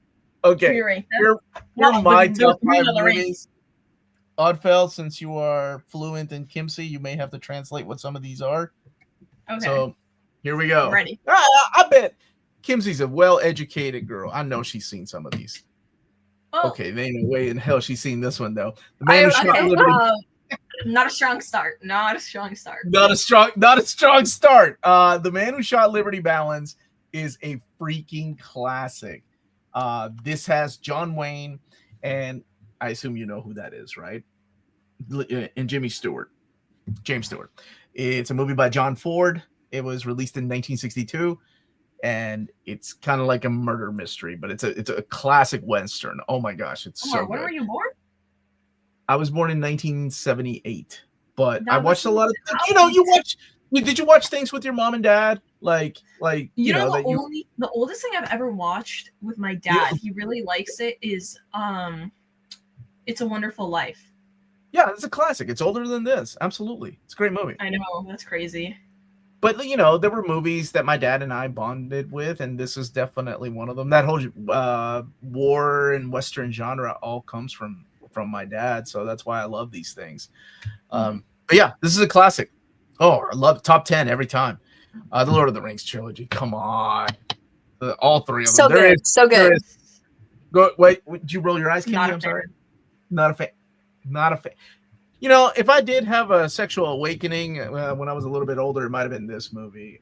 But it's because of them elves. I was gonna say, was it the elves or was it Eowyn? It was all the elves. I was obsessed. Awakening? I was obsessed with Arwen. I was obsessed with her. She was so pretty. My sexual awakening was Smurfette. That was a long time ago. Yeah. What about this movie don't you like, Kimsey? What is it about the Lord of the Rings? This is my critique. I watched the first movie. It is way too damn long. Like, you need to get to why, like, it's just it's taking forever to get to the point. And like, I get that's how the book is because it's so damn long, but I'm just like, bro, why have we been in the cave for an hour? like why? Like, it's just like, I feel like it's kind of like an act for every hour of the movie, it feels like, and I just feel like everything that was done could have been, like, I don't know, it just feels like it's just, I think the way they structured this movie was for its time, kind of the same way I think that a lot of those dystopian movies were structured for its time. Like, you go back and watch it now, like, it's buns, like, it's kind of buns, but I don't know about Lord of the Rings is buns. My friend's obsessed with it. I was thinking about, I'm gonna try rewatching it again, and if I don't, I think I might just listen to the audiobooks. Because I'm actively doing something while I'm listening to audiobooks, so, and I love them, so maybe I get more into it. I just think it's taking too long to get to the point. If nothing else, this movie is Stop talking. No, like, if nothing else, this film is such a testament to practical effects on every level that I think it's worth at least trying to watch, because, like, the stuff they did with forced perspective and the miniatures and everything, like there's so minimal CGI in these films that it's really just incredible. Okay, I'll give it another shot. Here, I'll put it on my watch list for you guys. Let's see what happens. Do your mom and dad, and we don't have to go into deep details, but like, are they, how would you consider them as like people? Are they like normal people that watch like sports, or are they, is there any geek in your family? Like, where did you get your geekiness from? Like, where did you get your obsession with like comic books? For me, I think I was just born with it. I don't know. My dad, I guess, was a little more of a nerd. My mom, I have no idea.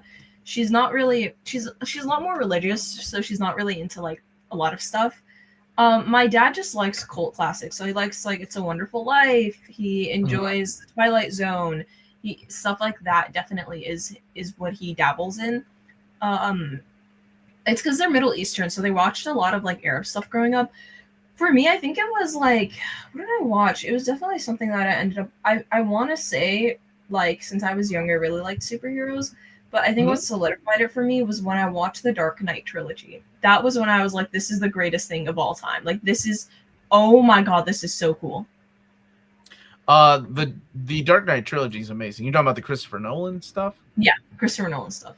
So the Christopher Nolan stuff for me was like, you know, Christopher Nolan has a lot of plot holes in his movies, and if you were like to break it down, you could find all the mistakes. But it's just one of those things that I think I overlook a lot of this because I love all his movies, whether it's like Interstellar. Is he doing the Odyssey? Let me see. Well, the last movie he finally won an Oscar for was the Oppenheimer movie. He never won an Oscar? Yeah, Oppenheimer was like his first Oscar. Yeah, seriously. That's insane. It was solid, but you know, it's also a different era of storytelling too. Yeah. I mean, yeah, I guess. I feel like Oppenheimer, if it was going to be a movie, it should be Oppenheimer, like at the very least. Did your dad ever watch Captain Majed? It was very popular with my Middle Eastern students. I have no idea what that is. Maybe ask your dad. Write that down. You know what? Let's call him. We don't. You don't. Do not. Your dad. He's doing an Odyssey movie with everyone. It looks bad. It looks really bad. I have really hot takes, but I think it looks horrible. It's bad. Really? I don't like it. Yeah, I mean, first of all, I'm biased because I'm an archaeologist, right? So I'm biased. Time out. You're an archaeologist like Indiana Jones is an archaeologist? That's what I went to school for, yeah. Wow. You are so cool, Oddfell. So, like, I'm already intrinsically biased, but, like, that and then just the entire A-list cast, just, it doesn't, I don't like it. It's not, no. I think it's going to be fire. I completely disagree. I think it's going to be so good. I think it's going to be ass. I love it. Okay, we're definitely Dude, you know what that. I want them to do? I think it would be so awesome if they... Oddfell, do you know Epic the Musical? Do you like it or no? I feel like, okay, you like it. As I'm dying. I adore Epic the Musical. What in the hell is Kimsey talking about? What is Epic I hope they could put some of it in it. So I think Epic the Musical would be best. This is your domain. Sorry, I'm like dying on my water. I'm so sorry. Epic the Musical would be phenomenal as like an animated project or a stage adaptation. I'm not sure if I'd want to see it as a film. I think they could, but I think the fantasticalness, I'd rather see a lot of that done with either armatures like they do for like Equius or like Lion King, or it's animated. The Odyssey Opera. It's like it's a newer take of the Odyssey, and the guy who made it, it's a musical of the Odyssey, but it's like it's phenomenal. Yeah, it's really great. Essentially, it's like he modernizes it. Yeah, he modernizes the storytelling too, because like in the book, I'm an Odysseus hater for real. But they tweak it for a modern audience to make him more likable, and they streamline the story in a way that's like new and refreshing without like crapping on the original narrative in a way where it's like actually a compelling love story now. We're checking out. I really want them to put if they were going to put a song, I think that Would You Fall in Love with Me Again would be the best song to put. If they were going to put I don't know, just like, are we still talking about Lord of the Rings? What are we talking about right now? The Odyssey is epic. The musical, like I think they should put one of the songs in it. That's why I brought that up. All right, I'm moving on. We'll go back to Anyways. Epic the musical when I Google what the hell that is. Next up on my list is Transformers. 1986. 1986, baby, the one and only. I love this Yeah. rock opera. It is one of the greatest movies ever. Kimsey, how did you not put the? You know, here's the thing. My brother has shown me. No, just don't even this worry. film. I just put it on my watch Putting it- list for you, Omar. Okay. Don't Here's the even thing. worry. My brother, to piss me here. off, loves showing me TikTokers that have ranked the Transformer movies. It's not on here. And what's hilarious is they never rank this, or if they rank it, they put it at the very bottom. And he loves showing me those videos just to piss me off and get under Just my pissed you skin. off. Let me see. I was like, 1986. It's 'cause it's This old as movie is hell, Omar. phenomenal. Like genuinely, like I saw it in theaters when it came back for an anniversary edition, and like seeing the animation stills blown up on the theater size screen, like they are so crisp and they have held up so well that it's still just such a beautiful work of animation this many years later. And it's like, even if you don't like Transformers, if you like 80s music, it is just such a fun. I'm defending your picks, but I'm like, this is such a fun movie. okay, so legit, Toy Animation is the animator behind this, right? Like they want Toy Is it Animation to Transformers animated? direct. Yes, No, it's it's animated. They had No. Dragon Ball Z. What are you talking about, Kimsey? Are you looking Is up this what the it? 19 I'm trying to find it on like one of It's these. just called Transformers the movie, 1986. So Toy Animation, you know, they're a Japanese studio. I They did found it. Dragon Ball Z. They did Fist of the North Star. But this is the movie, and this movie doesn't have Megan Fox. You're right. That is the only thing that's lacking from this movie. If I could remake this, I would put Megan Fox on the front cover, and everybody would be happy. But it has RC. She makes up for it. Oh, RC is so awesome. Yeah. It's Okay, also but on YouTube for free, but not in 4K, which is the only way to watch it, man. It's so good. So my daughter loves this movie. My oldest daughter, who loves horror movies, this is about the only other movie outside of horror that she loves. We watch it every year. We go to Transformers conventions to have the voice actors sign our movie poster with our favorite quote from the movie. But if you look at the year 1986, a lot of the cast is gone. Like Leonard Nimoy's dead, of course. Robert Stack passed away. Yeah, Orson Welles died before the movie even came out. You know, I don't think even Orson Welles knew what the hell he was recording by the time it is in 4K. Yes, I own it. Oh my gosh, it's so beautiful. Speaking of Orson Welles, thank you for that too, Girls 106. But yeah, Orson Welles had no idea what he was recording when he was recording lines. Omar, if you want, like I'm gonna do a Transformers convention next year. Probably get you stuff autographed if you want. Where are you going? Because I go to all of them, baby. I go to every one of them. Which one are you going to? Transformers Con is You talking about TFCon or BotCon? TF two big Con, ones. and I think it's Pasadena. I don't know if I'll do that one, but yeah, I'll get with you. Oh man, that's the one I need. I need Judd Nelson's autograph. He only does like autographs for like, you're lucky if he'll do like a Breakfast Club autograph. But man, Omni Dog threw Why away. does he not like to? You know, a lot of these actors, it's not that it's above them. Like actually, Judd Nelson has done a BotCon in 2008, but he was like in a room by himself, away from all the other voice actors, because he's a legit actor. You ever seen Does the he think Breakfast he's Club? better than everyone? I don't know. He was one of the Brat Packs in the 80s, like those guys. So maybe They he don't like did. to I don't know, autograph maybe, though. It's annoying or them. maybe his agent did. Sometimes it's the agents that are like, no, you're too good to be sitting there with the voice actors, right? So, They are. Orson Welles' final role. It was. Mhm. Yep. Now, my friend, my wife put this together.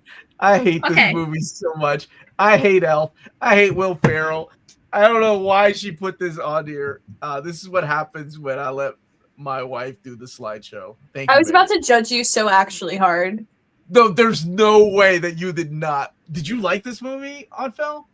I mean, so it came out when I was a kid, so I watched it a ton as a kid, and it was okay when I was a kid, but like as an adult, like it's a very skippable Christmas movie to me. I always liked the Santa Claus a bit better as a kid, but like I was like 10, so It's so So I don't know how bad. much that. It's so bad. Did you It's like very it? obnoxious. I have a hard time watching it as an adult. Yeah, I can see that. I never liked Elf. I never like I saw it once and then I saw it for our show last year. And James, thank you so much. I gave it a 3.5 out of 10. Hey, a 3.5 isn't the worst. I think the worst movie I've ever rated on this show was a 1 out of 10, and that was Catwoman. Catwoman is so bad.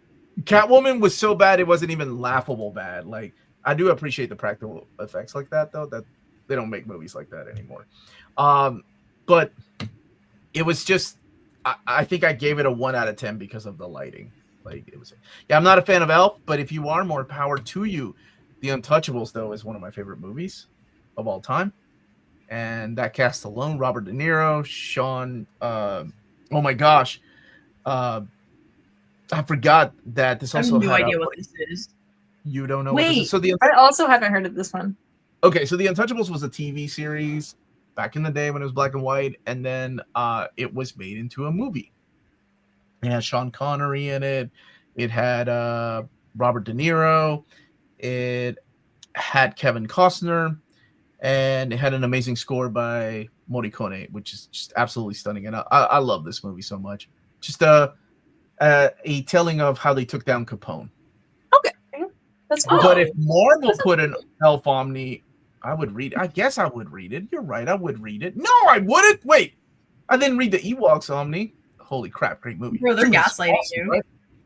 Love this movie. Yeah, I love getting gaslit. Omar has a baseball bat because of this because of freaking Elf. Yes. Bruce freaking trolled me so bad. He sent me a standee of Melissa McCarthy and Will Ferrell, two of my least favorite actors. God bless you, Bruce. And that is it. That's it. Like, that was our favorite movie. So a quick recap. Nope, not Elf. We know not at all. Wait, did you only have 4? No, wait. Did my wife? No. Did it? I'm like, I figured you'd have 6 3, after that. 4. Oh my God, she What's your 5th? she didn't even put the 5th. Melanie. What did I put? I think. Oh, Avengers: Infinity War. Okay. Yeah. Avengers.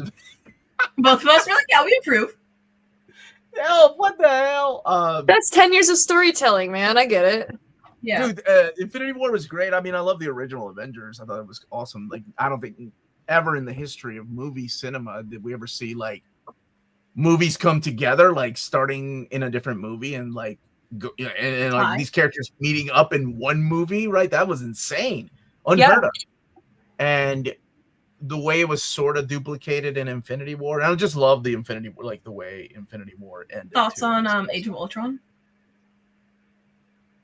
You know, I didn't hate it as much as other people. I've ranked the Marvel movies on the show, which we totally could do too.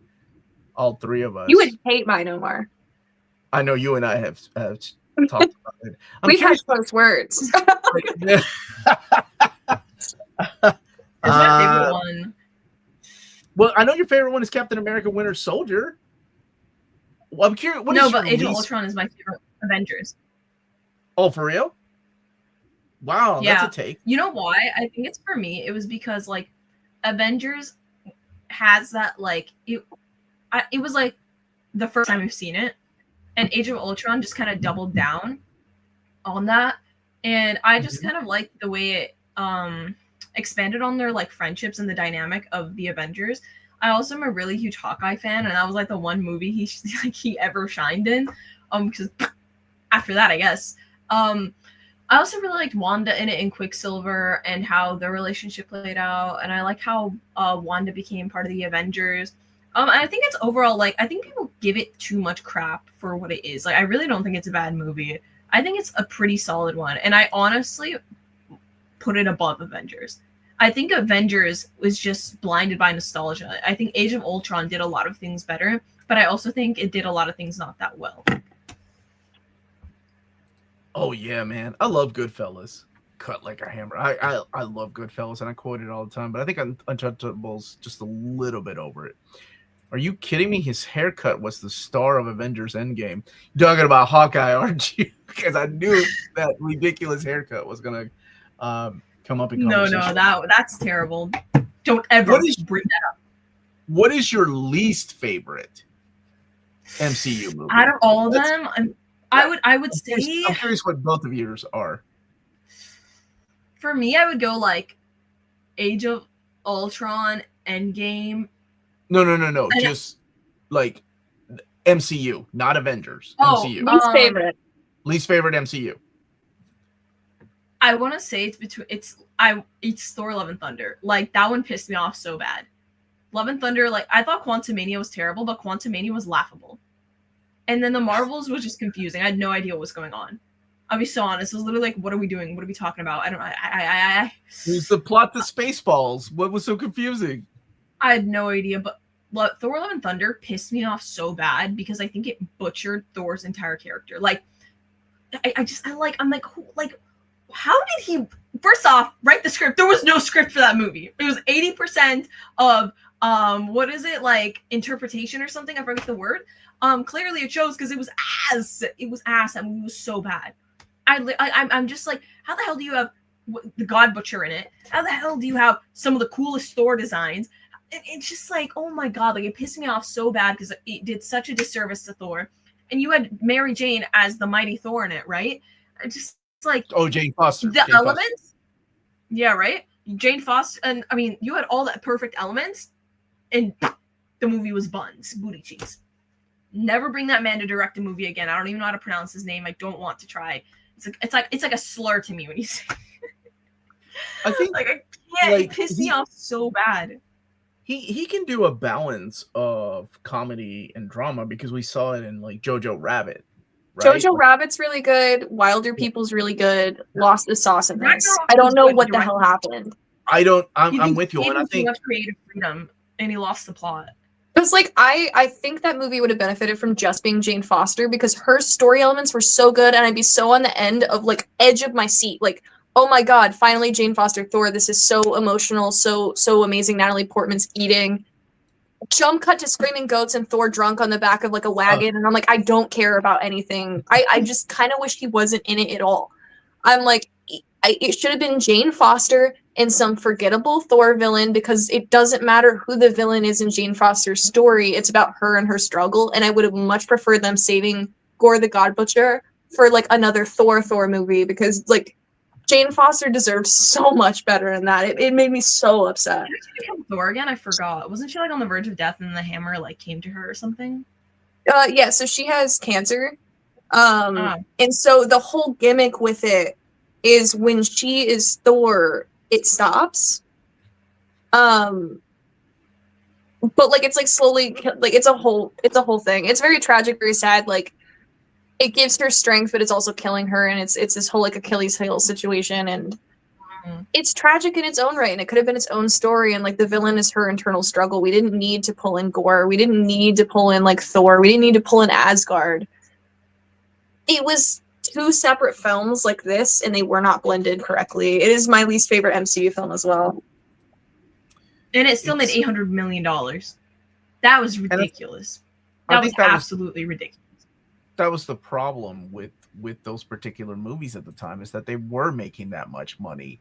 So the MCU didn't think it needed to change anything. And then of course, you know, things happen and people stop. Yeah, well, and now, you know, things happen and people stop going to the theater, and now they're like, oh, wow, we need to rethink everything. Yeah, I think it made me mad because the source material was so good and it could have been such a good movie, especially, you know, knowing Taika Waititi's like background with a lot of things, because I really loved Thor Ragnarok. Didn't the movie end with him having a kid or something? I don't even remember. That's what Love and Thunder is. It's like with Thor and his daughter. Yeah, it's kind of. Where'd she come from? I don't even like. I actually don't remember that. But that movie's so like blanked out of my mind. I can't even remember the plot. You know, I've only seen it. I think I saw it just one time. And it was when it came out in theaters, and it just made me. I remember walking out, and I was like, "Man, that just made me." I went to the premiere.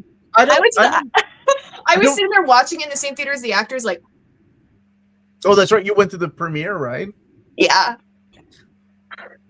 Which way did you? Okay, like, I don't know what my least favorite is. James, what's the MCU movie I ranked the least. He doesn't even know his own movies.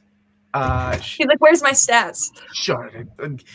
You know how much I read today, and I filmed 3 videos today before I did this show. Where did you go? My brain is mush right now. So it's either like I never liked Ant-Man to begin with, but they just kept getting progressively worse.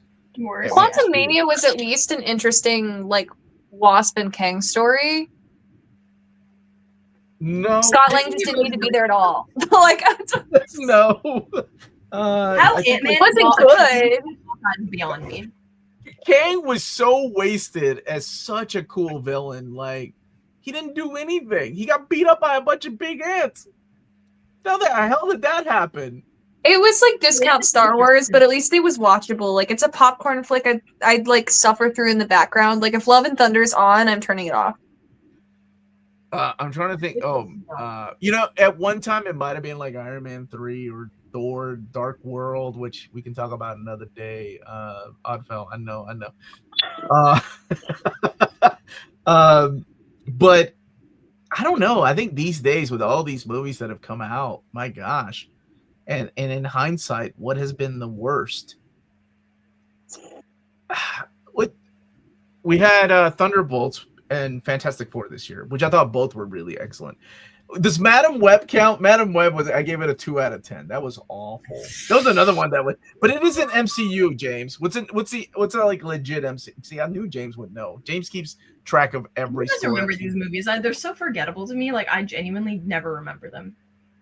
We were promised things in Madam Web, like Sydney Sweeney in a Spider-Girl outfit, and we didn't even get that. We got like 5 seconds of that. And I don't even like her as an actress. They're goon baiting you guys. They are. They're like, do you want to see Sydney Sweeney in spandex? Psych. Okay. Wait a minute. What do you mean boob baiting me? I don't go there for the boobs. I said goon baiting. Whoops. I heard something else. Okay. I said goon baiting. Goon. That's even worse, Kimsey. Thor to the Dark World. You know what? That might be a little bit more maybe a little bit more forgiving towards that after everything. It's honestly the best Thor movie. It's not that bad. It really I don't like Ragnarok. You didn't Ragnarok ruins Thor's character entirely. It takes any progression he had and makes him just silly and dumb. It's a fun movie, but it's not a good Thor movie. Okay, wait. Eternals. I actually I reviewed that with now. It's not as bad as everyone makes it out to be. Agreed. I'd like to go back and rewatch it and maybe review it again. 5.5 out of 10. And I gave Thor. I mean, 6 is good. 5.5 is not bad. 5 is like whatever.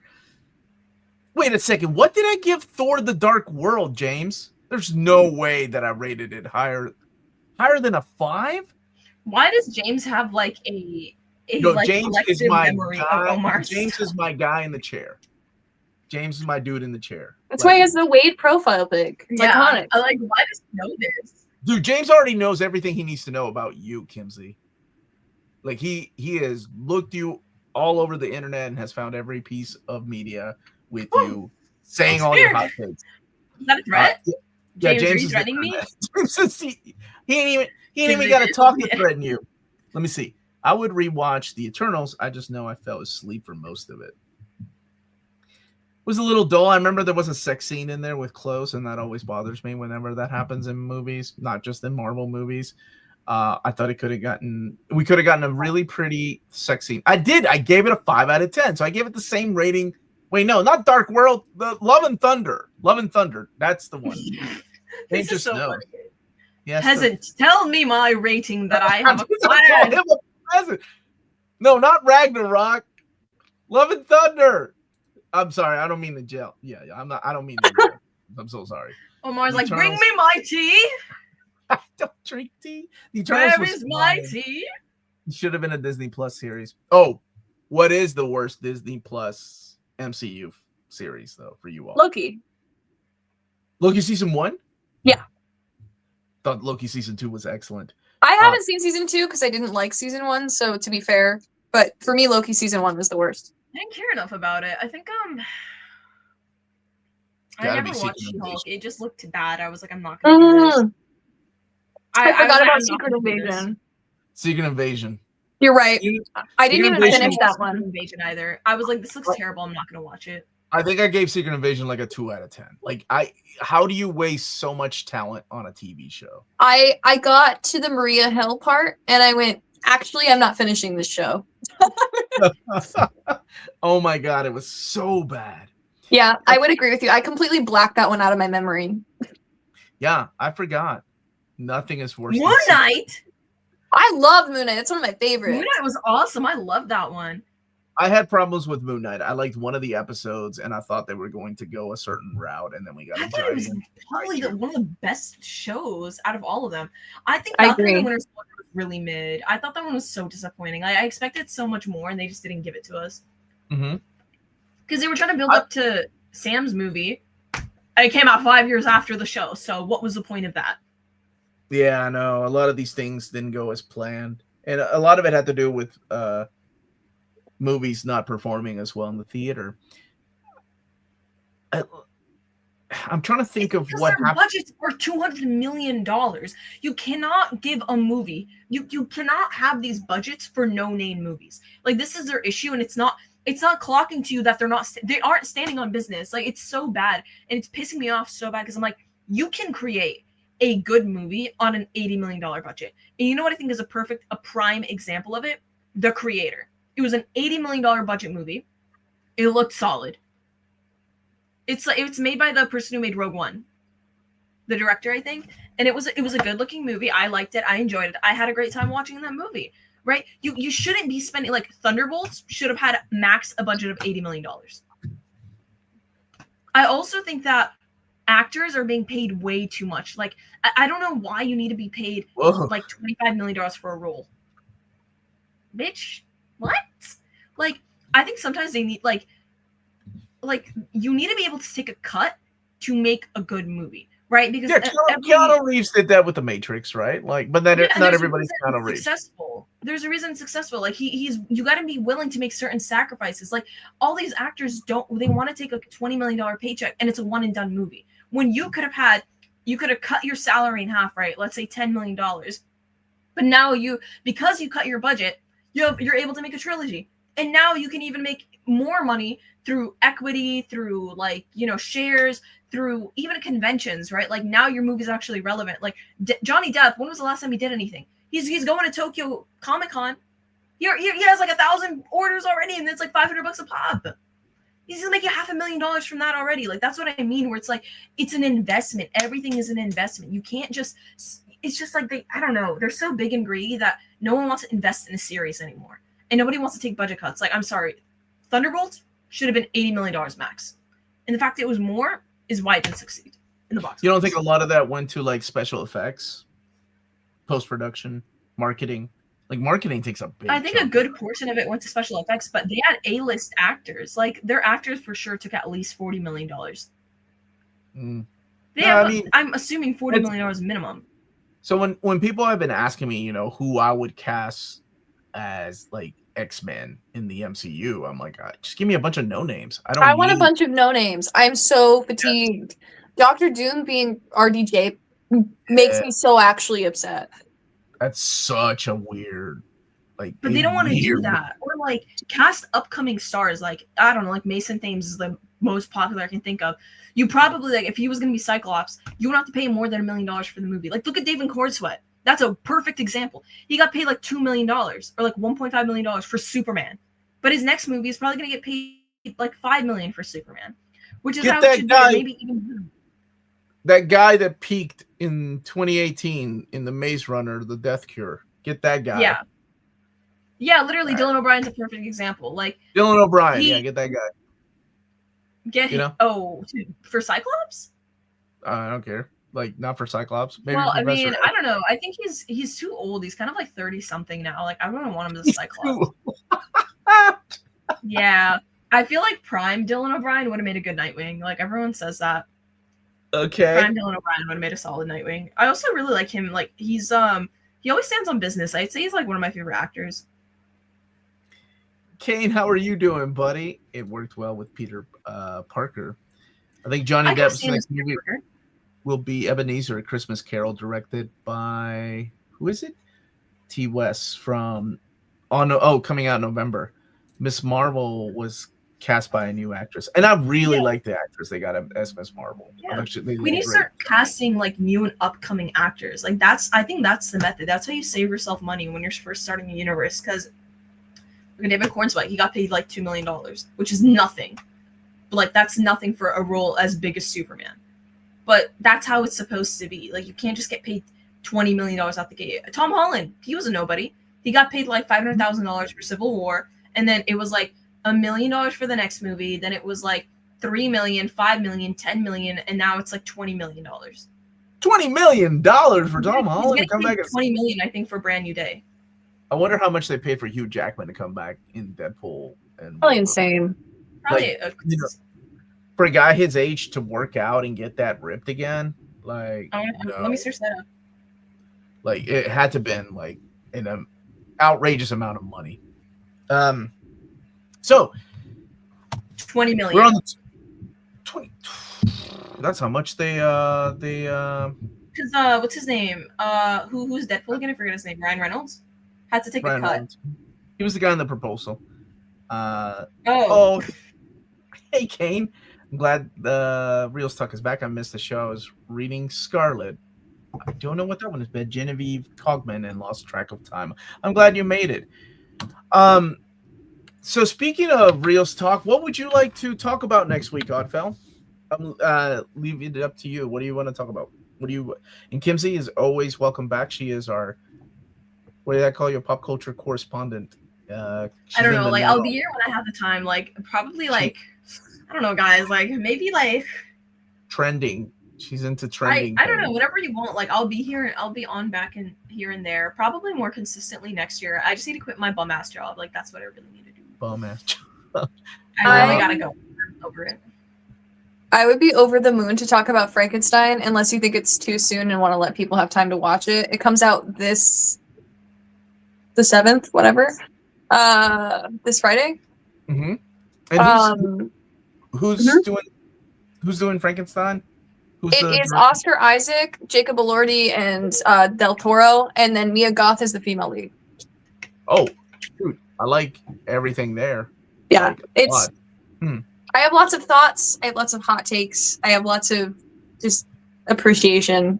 I'd be down. I'd also be down to wait if you want to let people watch it before. I mean, we'd be spoiling it. So, but okay. it's also like a 200-year-old IP. So.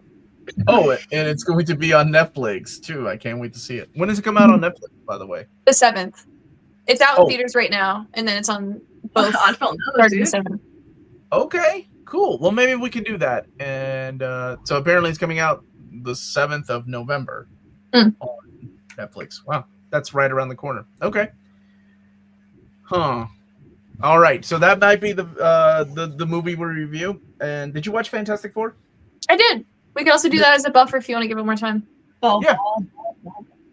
So whichever. Yeah, we'll do that, and then we'll plan accordingly with Kimsey when she can come on. All right. That is it, everybody. Thank you so much for watching. We are here back on Wednesdays at 8 p.m. Eastern Time. I'm going to let my wonderful sign off. So, Kimsey, who are you? Where can people find you when you're not here chilling with me? Where can people find your ridiculously amazing hot takes? Yeah, you can find me Kimsey, Kimsei, on all platforms. Sometimes you need to put an underscore under it, but I am on YouTube, Instagram, TikTok, Twitch, and Facebook now, I guess. And I'll be there in long form content coming probably next year. So in like 2 months, maybe in December, whenever I quit my bum ass job. So we'll see about that. Follow me and sell me your soul. Thank you. Okay. And Oddfell, where can people find you? I am Oddfell on Instagram, Twitter, TikTok, Twitch, and YouTube. Over on Twitter, it is with a 0 instead of an O. Everywhere else, it is ODFEL. Make sure to check it out. I post daily on at least one of them at a time. So there's constantly new content coming out. Take a look. Come say hi. All the good stuff. Awesome. Thank you both so much for joining me. And Kimsey, you are an absolute boss. Much respect. I'm reading that, Appreciate by the you. way. I'm not I saying like this guy. Project I, Viking. yeah, Project Viking's my dude. He's a good dude. Yeah. I like this Thank dude. you all for watching. We are back officially. So join us back every Wednesday at 8 p.m. Eastern Time. And of course, we'll also put polls up for people to vote for what they want us to review as well from time to time. Now, plus we got like Christmas season right around the corner. We can talk about Christmas movies and your favorite Christmas movies, and people can vote between yours, mine, whatever. And that's it, everybody. Stay healthy and safe. Much love.